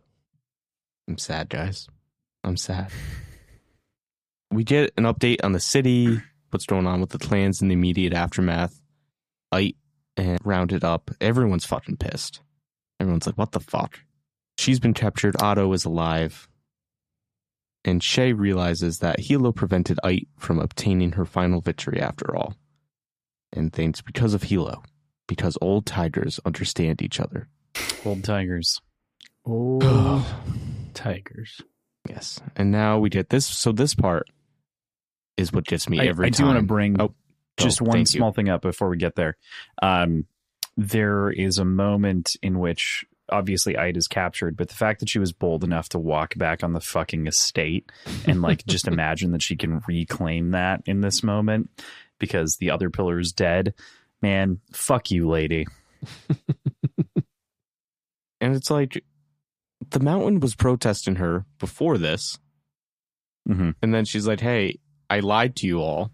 And God, I guess she would have probably spun it somehow. I wonder what the PR campaign after the fact is for this, but I don't think she was worried. I think she was just doing what she did. Yeah, I did it 50 years ago and kill everybody. Mm-hmm. Yeah, I think that's kind of a consistent thing about Ite Mata is that her understanding of what it means to be pillar and what it means to be green and what it means to lead the clan has not evolved. Despite the processes and what the clan is doing evolving, the way that she has viewed greenness hasn't evolved like it has on the side of Hilo and the rest of the Calls and No Peak. So like she was falling back into the idea of what worked 50 years ago of like, yeah, kill them all and I'm in power now. Cool. Yeah, let's go. Yeah, that's how I read it. That's pretty smart. I'm going to ignore it. She was doomed to fail no matter what, basically. Damn. That's crazy. Good job by you guys. All right. So Hilo's there. Andon has him stabilized. He's on painkillers. And he has this last conversation with Shay. And once again, just like, what the fuck? There's some basic stuff here with like, you know, she got me, but not us. And there's the take care of Nico, like help him, nurture him, help him become pillar. But okay. That makes sense. But then is there anything you want me to say to Lon? And it's just like, fuck. That was the line for sure. Yeah. And there's the whole exchange around where she's like, basically, don't talk like that. Like, I can't take it. And then immediately, as he's like, you're not alone, there's the whole fucking clan is outside.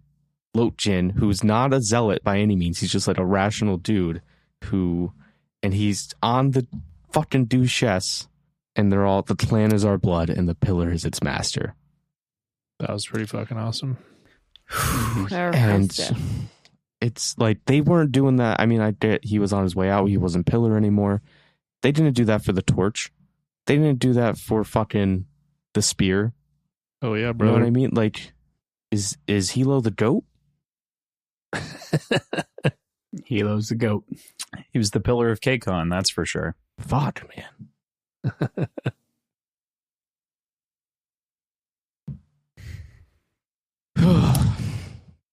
Yeah, this is tough. And so I don't know how I'm not crying now. Literally doing my notes, like I feel like my eyes are still puffy. I cried every time I started that chapter. I cried 5 times trying to write this sentence. Like I had to set my iPad I've got like down. little tiny tears. Yeah. That's why Cross made you do I it. had like the choke up It's tears, like not like little like eyes watering, like the kind of laughing, like shocked tears every time. Kind of like, what the fuck? What the fuck? Oh my God. It just, you know, I think it could be cheesy, but it's not at all. It's perfect. It's touching. It's emotional. My I God. agree. It's perfect. It's just like spot on, not overwrought. It's beautiful. There's so much. There's the moment where, you know, I mean, his final words are, I'm lucky, really, which is just, I mean, true. But the fact that Shay latches on in that final moment and like shares the Jade basically with Andon to feel his aura go away is hard. That's very hard. sad. That was How they cling to each other. Yeah, when they actually could feel like his aura pass. That was And I almost didn't affecting. want to bring it up, but like how sad it must be to feel his aura when she describes it as a trickle instead of an irrepressible stream. But then, or like it's, and then later she's like, his irrepressible aura had gone. And so even diminished and dying, it's just like he remains himself at the end. Like he is not bitter. He's happy. Like you picture him laughing with the crooked smile on his face the whole time, back to himself as Horn back in the day. So But something then- I appreciated in this moment of Shay sharing this Jade and like suddenly like having the ability to feel the auras again pretty consistently, Fonda has described the feeling of sort of the Jade rushing over you. And I liked that was omitted. And it kept focus on Hilo, and like you still understand what's going on. It's been said enough times. We don't need the sort of sensation being described right in this moment. And maybe it was intentional, maybe it wasn't. I don't know, but I just in reflection of it, I appreciate that wasn't kind Yeah, of what a a thing they could that have was cheapened said. it. Rehashed. Yeah. PJ, you're on fire today. It's the drinks. But so we get that, bumbo. and then, as if all of this wasn't enough, we get hours later Wen emerged from the bedroom, dressed in white from head to toe. She said nothing, but went out into the garden where she had been married and sat under the cherry tree in the courtyard to mourn from the bottom of her soul. And like, we haven't had enough Wen this book because like the whole second half, I feel like, has been devoid of her nearly. We know how much she loves this man. We've been in her head. Oh my God. Yeah, it's almost tougher for the people that are left behind. It always is. Yeah. This is just like, I think this is why, I think I already said this, but like, this is why I say it's just brilliant writing. These people aren't real. And I wept. Hey, fuck you. They're real. What makes I someone real? weep actively. Right. Yeah. Like, this is True. Can hit you with that incredible. classic Dumbledore on Masterclass. that one. Just because it took place in your head doesn't mean it's not real. Well, fuck Yeah. J.K. Rowling, so ignored. Ignore. Yes. Dumbledore says the cheesiest shit. Let's be real. That's a banger That's line. I don't amazing. care. Yeah. Nah, he's Yeah. a mark ass bitch. Heard it here first. It's a wonderful Lorne stand-in in the Harry Potter Nah, universe. nah. Wow, I'm Thomas. way better. Unpopular opinion. By Let's Thomas. fight again to keep evil at bay, bitch. Say it to yourself. Keep it in your head. We don't need to hear that shit. We know. Anything else on the end of this sad chapter? Not for me. It's very sad. Wen I'm has sad. lost her brothers and a son, and now Hilo. Poor And Wen. she's not having a good time. Or All I have call to add. Rhea. The clan is our blood and the pillar is its master. Hell yeah. Yeah.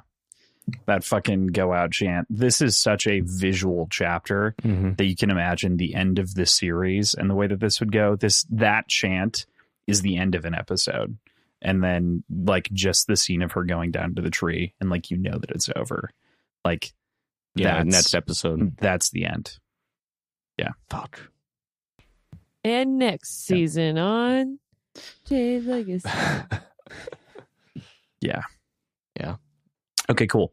All right. With that, we'll get into chapter 62, The Pillar of Kakon, the first weeks. Jaya returns from Toshan in a rage, riding at top speed for 10 hours straight on her motorcycle in an attempt to make it to her father's side. Iwe ends his own life.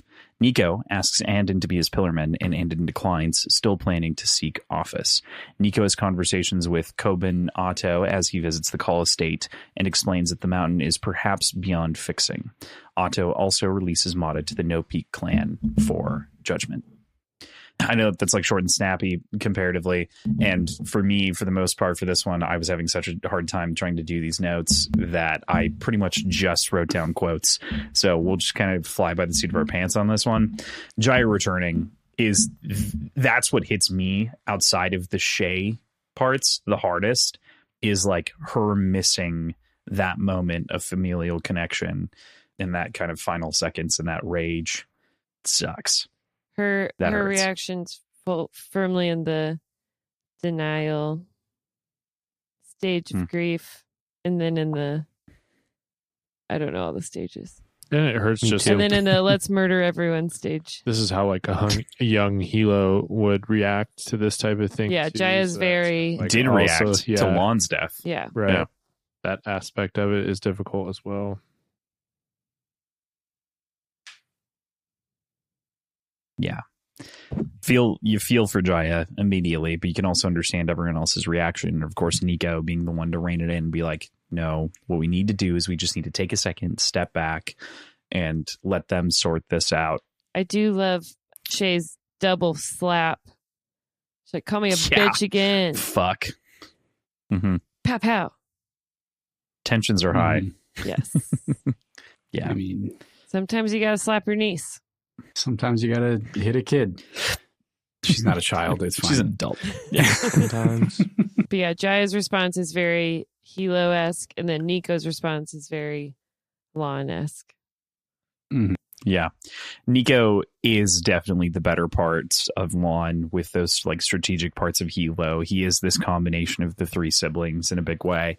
And it's so cool to see and to just like very clearly Fonda's incredible writing, see those parts in Lon shine out despite not, him never really knowing his dad is so great. All right. We're going to hit our first quote here. The call house was draped in white. A steady stream of clan faithful left incense, fruit, and flowers at the gate. On the day of the funeral, Andon walked near the front of the massive, snaking procession to Widow's Park as if it were drifting through a waking dream, swept up like a single fish in a swift river of collective sorrow. The day was dry, but overcast. The sky streaked with purple clouds. The gongs and funeral drums seemed to reverberate through the streets of a city leached of color. And this chapter is beautifully named The Pillar of Kekon. It is reflective both of the pillar that actually did pull together Kekon in the end, as well as the new pillar of Kekon as we get to at the end of this. And for me, this funeral is it's not necessarily the most grandiose, but it is the most important. And every book, I talked a little bit about this, I think to Thomas, maybe to you guys, Ben and Erin, but like I wanted to talk about how in every book there is a funeral. We have a funeral procession. It's this big deal. But I also felt like if I made it a big deal, it'd be sitting in the back of your heads for every decision and every moment. And so we get our third funeral for our third book. This one seems more sad. It's the most sad one. Is there, we get a couple in this book, but this one is the most elaborate for sure. Is there, just out of curiosity, do we know if the whole place is draped in white because of no peak being white, or just because of traditional like funerals are white? Do we remember if any of the mountain? Oh, who was it? Who was it that had a funeral on the mountainside? One of the horns, or yeah, what's his name? Weatherman. Okay. Yep. Now Swinson. Yeah. Yep. He had a funeral. Do we remember if they described the colors at all? If it was white or pale green? I think white is Most of- funerary. Mm-hmm. Yeah, so it was white as a funerary trend because that was also the torch of Kekon's funeral. So, and Lon's. Well, yeah, but no peak is white. Is kind of my point. Like their Sure. lantern Okay. colors are white. So yeah, I wasn't sure if that was a no peak thing or just a funeral thing. No, I think it's just a larger funeral procession thing. Tribute lanterns are white. It's a lot. And I mean, like, I can just picture those purple clouds perfectly. That's what stands out to me inside of that sentence is, the rain clouds that are hanging overhead as everything is kind of just dead as we head into, the funeral itself. Iwe Kalundo, of course, circling back to that man. What'd you guys think about his end? What a fucking pussy. I thought it was too good of an end to give him his own terms. Like, I don't know. But yeah. Seemed about right. Rest and piss. You won't be missed. Yeah. That sums it up well enough for me. Mm-hmm. Yeah, I totally get Jaya going there and obviously them like going through and doing all these things. I'm shocked that, of course, it's a cultural thing, but I'm shocked that they allowed like the Jade to flow down and things like that, considering the assassination and everything else. But that's iShow, baby. So that's showbiz, baby. That's showbiz. So we move to Nico and Andon having a private conversation in the office, and it's so touching and hurts so deeply because of sort of the nature of it, right? Where Nico really needs this help, and Andon really has been in many ways our like connection point to understanding and watching Hilo grow, and so there's just a lot there. To quote, "I miss him," Nico whispered. "I loved him, and sometimes I think I hated him. I'm nothing like him, and I don't want to be. Yet somehow all I want is to live up to him." And fuck, man, that's tough.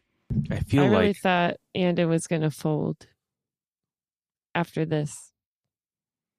and be pillar. Yeah, I thought so too. I thought so. I was entirely on that train. Mhm. I was surprised when he was like, "No, actually, I'm going to do what's best for me." Yeah, I agree.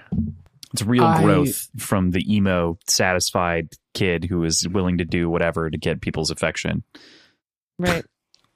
We've known he's grown from that, though. Like, I know. I felt like this was totally on the level with what Andon would have done. I think it would have been weird to have Andon as a pillarman as well. If anything, he could have been the on-staff doctor for No Peak, but I feel like him being in office brings him closer to the clan because he's not officially technically clanless. Like he can take the sort of sponsorship of the clan and be a spokesperson for the clan within the assembly.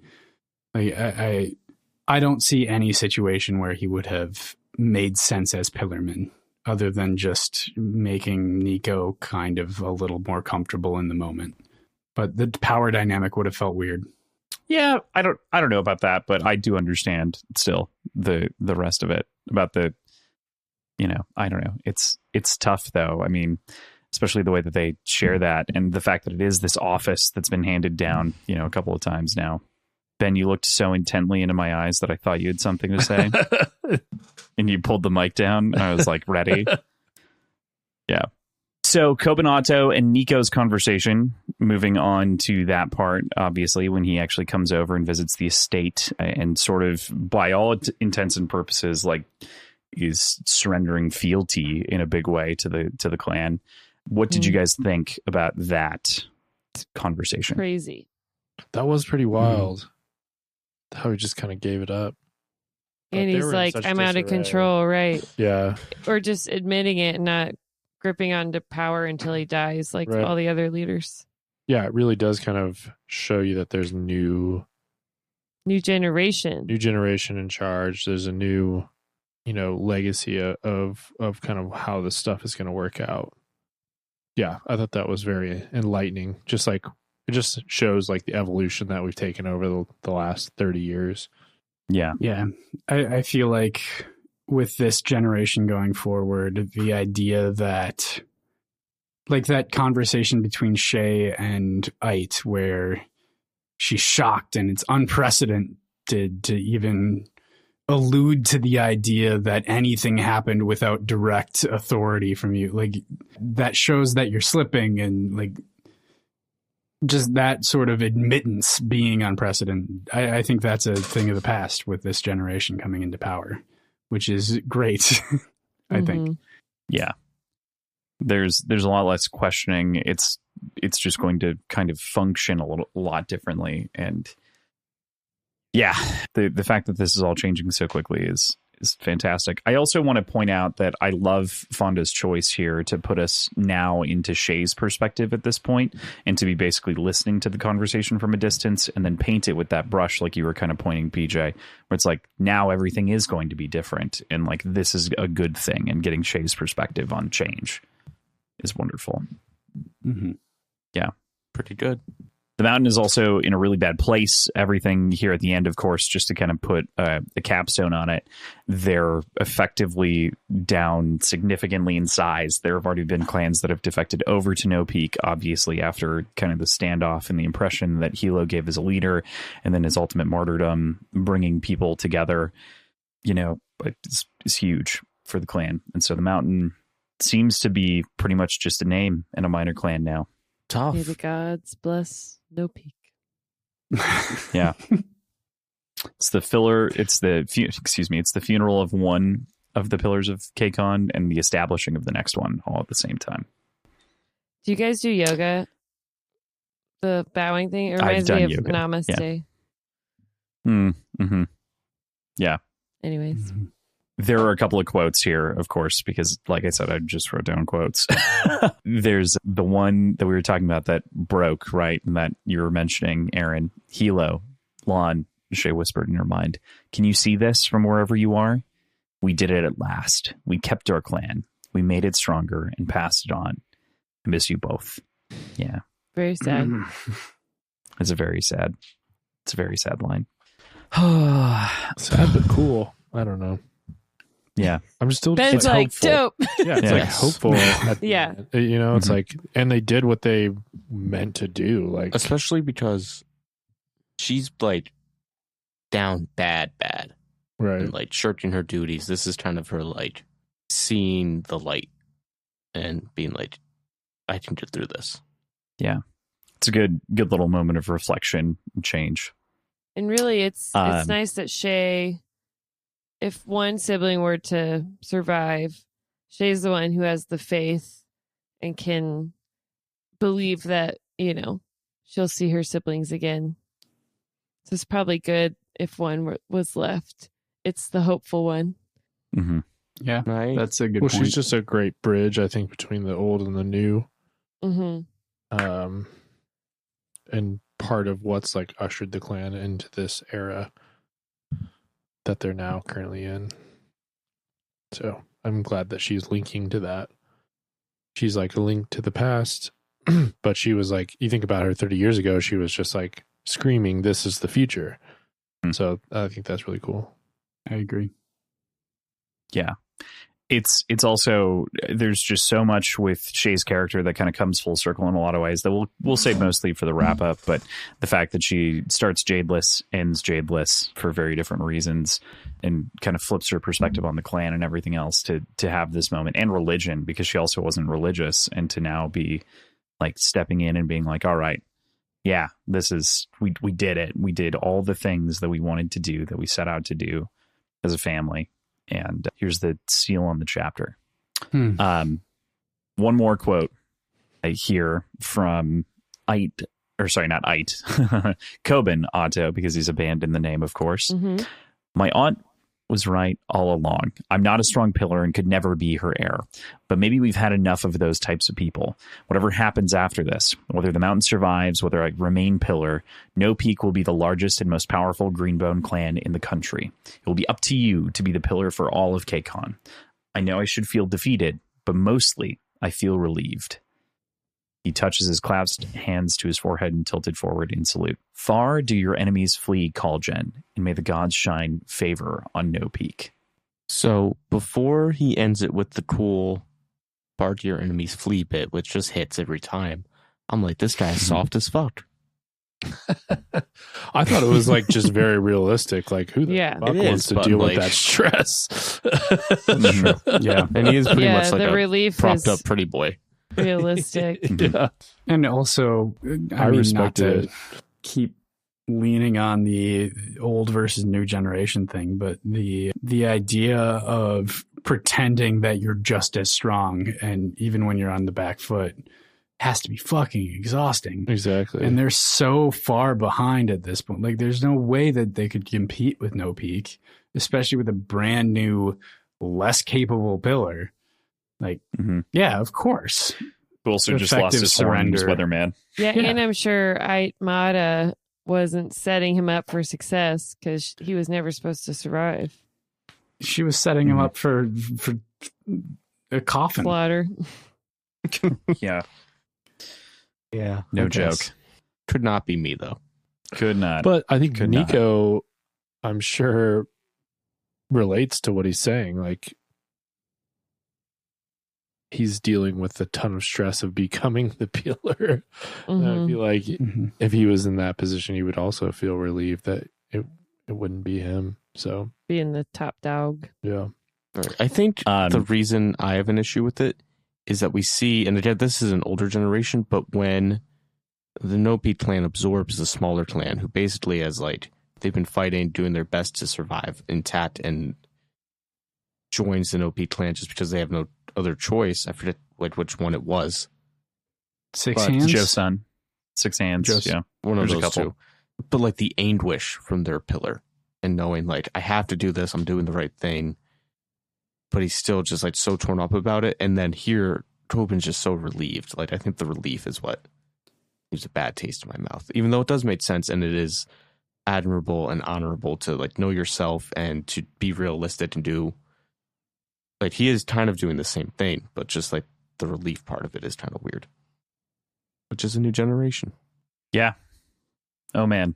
Anything else on this chapter, on this end of the story? All right. Clans are set up. Chapter 63, Remembrance. The third month. newly elected royal council Fucking member. shit, man. That hit me. What? The third month? Going away from the 27th year or whatever. Oh yeah. Mhm. Yeah. Sorry for the immediate. I No, I finally know that's what real. it meant, though, after that. Yeah, it's Hilo's Erin fellowship. just got on. Dr. Andon Emery goes to deliver Ait Mata her sentence on behalf of the No Peat clan. Exile to Iketan to spend the rest of her days jadeless on the frontier of a foreign land. He leaves and then heads to the Twice Lucky for brunch with his family. So our guy Andon successfully runs a campaign. You know, we got Jade and Gold for the No Peat clan, fulfilling Hilo's prophecy, joking prophecy about Rue and Nico, Rue and Hilo. And he sets a lot of history doing this. He's the first tall. He's the first openly queer representative, they just call him. He's one of the few mixed race representatives. That's all exciting, but kind of pales in comparison to what happens with Ait here. Ait is left alive, not martyred. You know, I see the logic there, but alive. There's something just so, ugh, I don't like I it. feel like she's going to come back and do some stupid I don't shit. mind it in this situation. This is worse for her. It is worse for her, but Worse for me too, though. don't let her slip her way. She's powerless now, though. But she's a slippery son of a bitch. I don't trust. She's never powerless. She's lost all her influence in her people, I feel like. So, like, what danger does she present? Mhm. And she Never does kind of seem to underestimate her. break genuinely at the end. Mm-hmm. Yes, that's where I got a lot of satisfaction It's just- out of. It's just like Yeah. we finally broke her. Yeah. Yeah. Or it's just like our guy Hilo. Like, heaven better be real, guys. Like, Hilo's dead.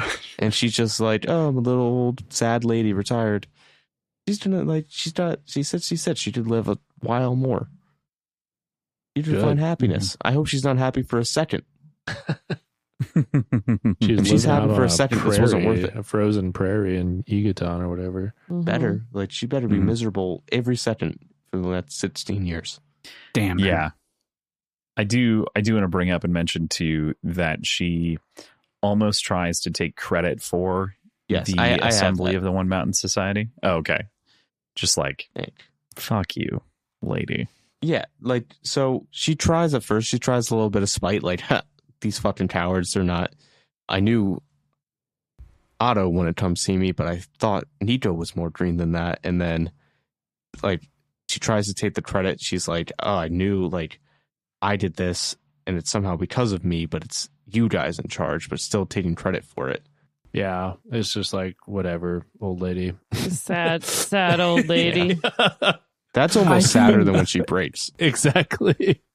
It's like, I can understand it though. sure. And to a certain degree, like there's obviously some venom in the way that things ended, but this has been, I think, fairly genuinely her entire goal. Like the thing that she had been striving for the entire time that we've known her has been to unify the clans. And yes, it was a little bit selfish in that she wanted to be the one leading the combined clan. But I genuinely think that she believed that it was better for KCON as a whole to not have opposing, like, rival clans like have always existed. Right. She thought So- she was the singular entity capable of uniting KCON.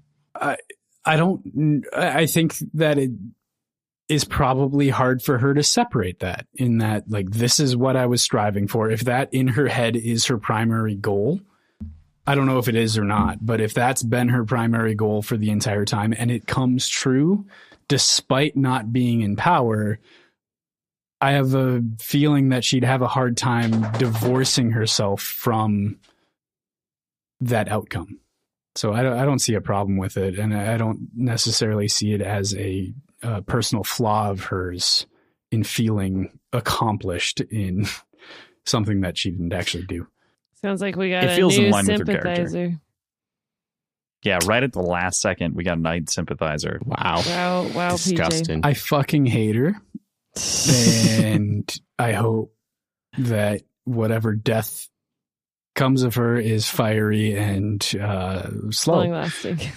It's just like But fucking Moot got buried alive with Jade, and she gets to live out her days. Tough. Right. Can't we torture her to death? That'd be cool. This is torture. This is to the be torture. fair. That's what I'm saying. yeah, Like, It's not enough torture, though. I would like more torture. Let's I'll ramp it up. take more torture, please. Like, they can just say they did this, and everyone said, oh, remember Aitmata, what happened to her? Got exiled, and then guess what? She's exiled, and you know what is in Edaton? Piranhas. Pit of piranhas. Throw her And you in. dip little bits of her something. I don't know. I'm not a torturer. That was just off the dome. It's not my best one. We can come up with better, but something bad's going You know, on. Santa and Edaton. Glockta, that's for sure. I like to No. imagine that the apartment that she's exiled in is right above a really shitty college bar with a dance floor. Okay. And she has to God. deal Not with with that cooking. for the rest of her life. And it's like shitty Edatanian music. And the food, it's never warm. Actually, you know what it is? It's like in Presidential Deathmatch 3, John C. Calhoun is in hell, and the water there, it's not hot enough to make tea, but it's always warm. Like, it's too warm to satisfy your thirst. It's something like that going on for her. Like, you can't do shit with this water. And you'll always I have like that. nasty tea. Always. Always. Fuck. But it seems, who agrees with this decision by Nico? Verbal show of hands. I agree with Nico's decision. I actively showed my hands in the physical, like visual way, not the verbal way, but I agree with Andon's decision and course of action here. I don't know if it was his decision, but He's the fucking consigliere. Yeah. Still. I do like that Andon got to deliver this news. He's a Mhm. great news deliverer. He is. Kind of badass. I still vote for It also feels slow, full circle. slow burial torture. Thank you. Me too. I Like don't 3-2, but I that understand. Andon. I don't like Even that though- she's a loose end because I know you're saying She's not, though. she's not, but she always is. She's slippery little snake. She's little scary little woman. I don't like that Andon gave her the little history remembers great warriors thing. Yeah, and We then he don't need gave to her be a nice to her. salute. We don't need to salute her. Right. He was way too nice. What did she want? She wanted to be given death. Don't give it to her. Mhm. Yeah, I'm saying don't give Deny it to it. her. But then after she's sad when you don't give Torture it to her, her. don't be like, people are to remember you though. Also, like, we already gave, like, Barrow wanted death. He didn't get death. We already did this. We already big enough. It's a Kill new her. era. Fuck it. I think she's more important than Barrow. I did know Right, I that we just would mean, see like- Barrow at the end of this book, though. Mhm. I just mean, like, we've already satisfied the let's bury the past, blah blah blah blah blah. I just want Ike dead. Let me wish death on her. You're allowed to wish. I firmly agree It's with Nico in this smart. case that It's good. It's whatever. I don't believe in it personally. I believe in vengeance. it's the modern thing, right? The death sentence seemed to be the way to go for forever, and now the suffering of time is what we choose instead. Don't cross Thomas and me. We'll torture Unless you. you're really bad, and then you Unless get you're death, really, really bad. And Yeah. in certain states. which cuts the whole And in argument certain down states, at its right. knees at that point. And Well, also in It's certain also states certain and just states. like Yeah. borderline not good. Mhm. I Anywho, think beyond borderline, not good. But yeah, well, I'm saying some states have a very lenient reasons to use the death penalty, or historically have. Texas. Anywho, we get the cockroach Barrow, who seems light in comparison. He survived everything, of course. Not Now he's a shocking. cabbie driving oobs. Driving some oops. And this I am satisfied with, because even though he turned his life around to a degree and he isn't dead, it didn't drink himself to death, he's still just trying to be important. And like, he's jabbering, Andy's basically ignoring him, trying to get Andy, I got stories, KK. He's like, you wouldn't Mhm. believe the things I've seen. I love this. Yeah. Yeah. Basically like, damn, that's crazy. And then just leaves him. That was that's a classic, like, movie ending. Oh, no way. Then It's brunch also with his great. family. I know that I did like bring this up in the very beginning, of course, and made mention of this very early on, that Barrow was voted one of the worst villain of all time in like 2021 in literature. But I think that it's particularly bad because he survived so long and he just gets to be a fucking cabbie at the end. At least like Ait suffers in a frozen tundra prison, basically. He's just a fucking dude. Barrow's life was full of suffering. Mm-hmm. It's true. Yeah. I feel like Barrow is a great candidate for an Ender's Shadow-esque parallel like novel. But what's the term for that? It's not a sequel, not a prequel. It's simultaneous. Yeah, I don't know the term for it, but it's Okay. a simultaneous parallel, perspective isn't it? novel. Hmm? Parallel novel? I don't think know. it is. I think that's It usually might what they be. call it, but I don't know. We can make it up. Alternate POV. Yeah. But just Um, a full I think rundown they actually of called that Barrow life O. throughout all of that Yeah, would I think be they typically, really interesting to see. They typically call that the O. How much was my credit card bill? I got a book idea. yeah. You're not wrong. And you, as you were saying, stopping, getting brunch at the Twice Lucky. Yes. Which, happy to see them still in business. Barrow's a fucking hater. He does not like the Twice Lucky. I mean, he worked there, to be fair. And it was sliding. Like we heard from other perspectives that I think it's it was only just good in Barrow that memory. said it was sliding. No. Someone else earlier. I think Juan. It was Juan. Oh, yeah. But then they bring in a new you're right. chef Yep. after that. I believe in the Une family. Yeah. Mm-hmm. Me too. So, how did you all feel about this last chapter of our trilogy? I thought it was a Our good saga. ending. Mm-hmm. I'm glad that we ended with Barrow. That made me happy. Yeah, I really like the end of the story. I don't think if you had asked me half a book ago if I would have been happy with Barrow being alive at the end of the book, I would have said no. But I really liked how this ended. Okay. I totally get it. Yeah, I thought we landed the plane safely, and I was very satisfied walking away from it. I like that it's not totally closed off to the idea of another sequel or another series. Like it's not entirely wrapped, but all of our loose ends are tied up nicely. Yeah, like you could see where the future goes from here without needing the book necessarily. Mhm. Fonda has said with the publication of Jade Shards that that's it. That's the whole world. That's all she's doing. Right. But But you could conceive the idea of right. a movie series or a TV series coming out, and then we're at the end of these books, but people really like it because it's fucking awesome. So let's just continue it with Nico at the helm. Do you think she likes money?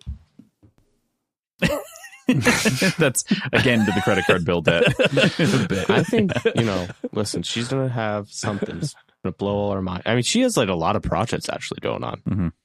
Got something with the Bruce Lee estate going on. She's got something else going on. She be working. Exciting. That's awesome. She just had another book come out, didn't she? Different book. The Untethered Sky novella. Yeah. Untethered Sky came out kind of rave this reviews from what I've spring. seen. I really liked it. And then Jade Shards just came out. So, which is all prequel stories. So, Ooh. Yeah. All right. Very Anything else, exciting. my man? No, I was happy with how that discussion went. Cool. All right. The final one of these. Who won the week? Barrow. Just this week or the Siobhan. whole book or the whole series. What'd you say? Who Maybe won do that the whole next week. series? Okay.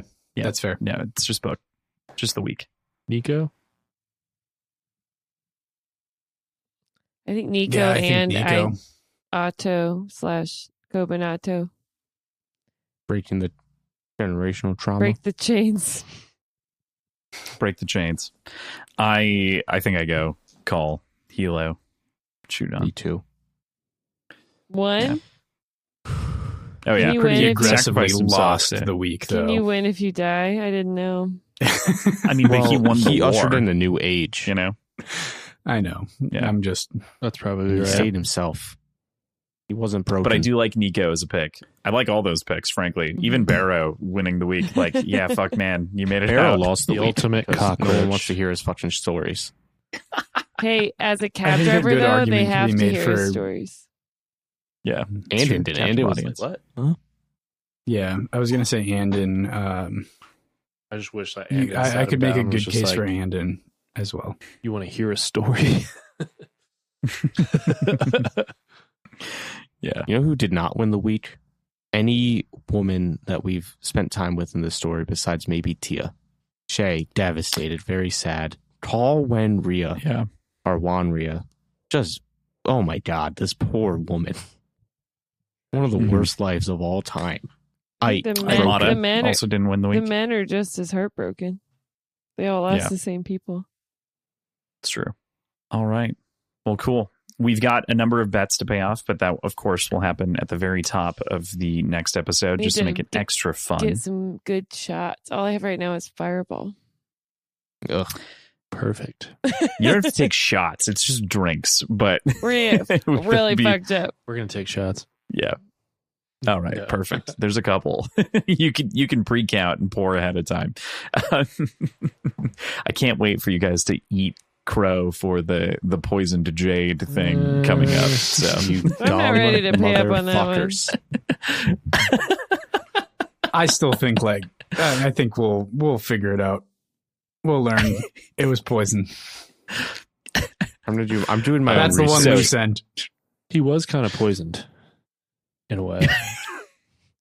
in a way, We'll never concede to your tyranny. Ross, why are they Rapid wrong? lead Can you tell poisoning? them why?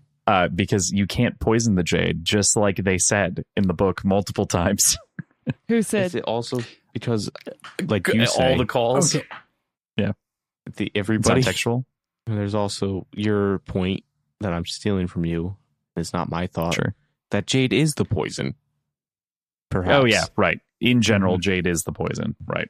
That is a thing that I want to talk about next week. So during the wrap up that we're having next week, we will do a full series retrospective, talk about a bunch of fun questions. You guys can bring your own questions, of course, and if you're listening to this, send them in because we might have time to answer some of those. So Wait, who can bring their own questions? Everybody? Me. everybody, yeah. My question is, why Also- are you torture us like The this? question is, Don't- how many predictions did I get right during this entire thing? Because You're A so lot. full of The yourself. answer is Ben got the most. Don't forget to send us your pitches for Dye Green. Yes, Right. Dye Green. Dye Green. Do we have any sort of guest next week, or is it just the five of us? Just the five of us. There's five of just us. five. Yeah. Sounds good. There's a lot to talk about. So no guest for these. I settled on that kind of mid Jade War. I was like, we talk enough. So Have all a right. 6-hour long episode with guests. Yeah. The mega So pod. that's where we'll leave you for this week. You're just gonna cut us off here and make us go right into the outro. All right. Thank I told you as ever. he's a dictator. Thank you, Tim and Andrew, for keeping the show's lights on. I'm not looking. I don't know where this is. It's at the end, buddy. I am drunk and high, and I don't know where I am. Thank The you, links- Tim and Hey, Andrew, cut, for cut, keeping the cut. show going. See you You can later. find the links in the show notes, or you can find our schedule, our Patreon, our previous episodes, our websites, our social media accounts, all in one convenient location. Woo! Rate and review us 5 stars only. If you don't give us 5 stars only, then we won't deflect you down to save your life, but instead you'll take all our bullets. Womp womp. And you'll never get to be the heir. Womp womp. All right, perfect. Well, with that, we'll see you next week. Thanks. Bye. Thanks. Bye. Thanks. Bye. Thanks. Later. Bye. Bye. Goodbye.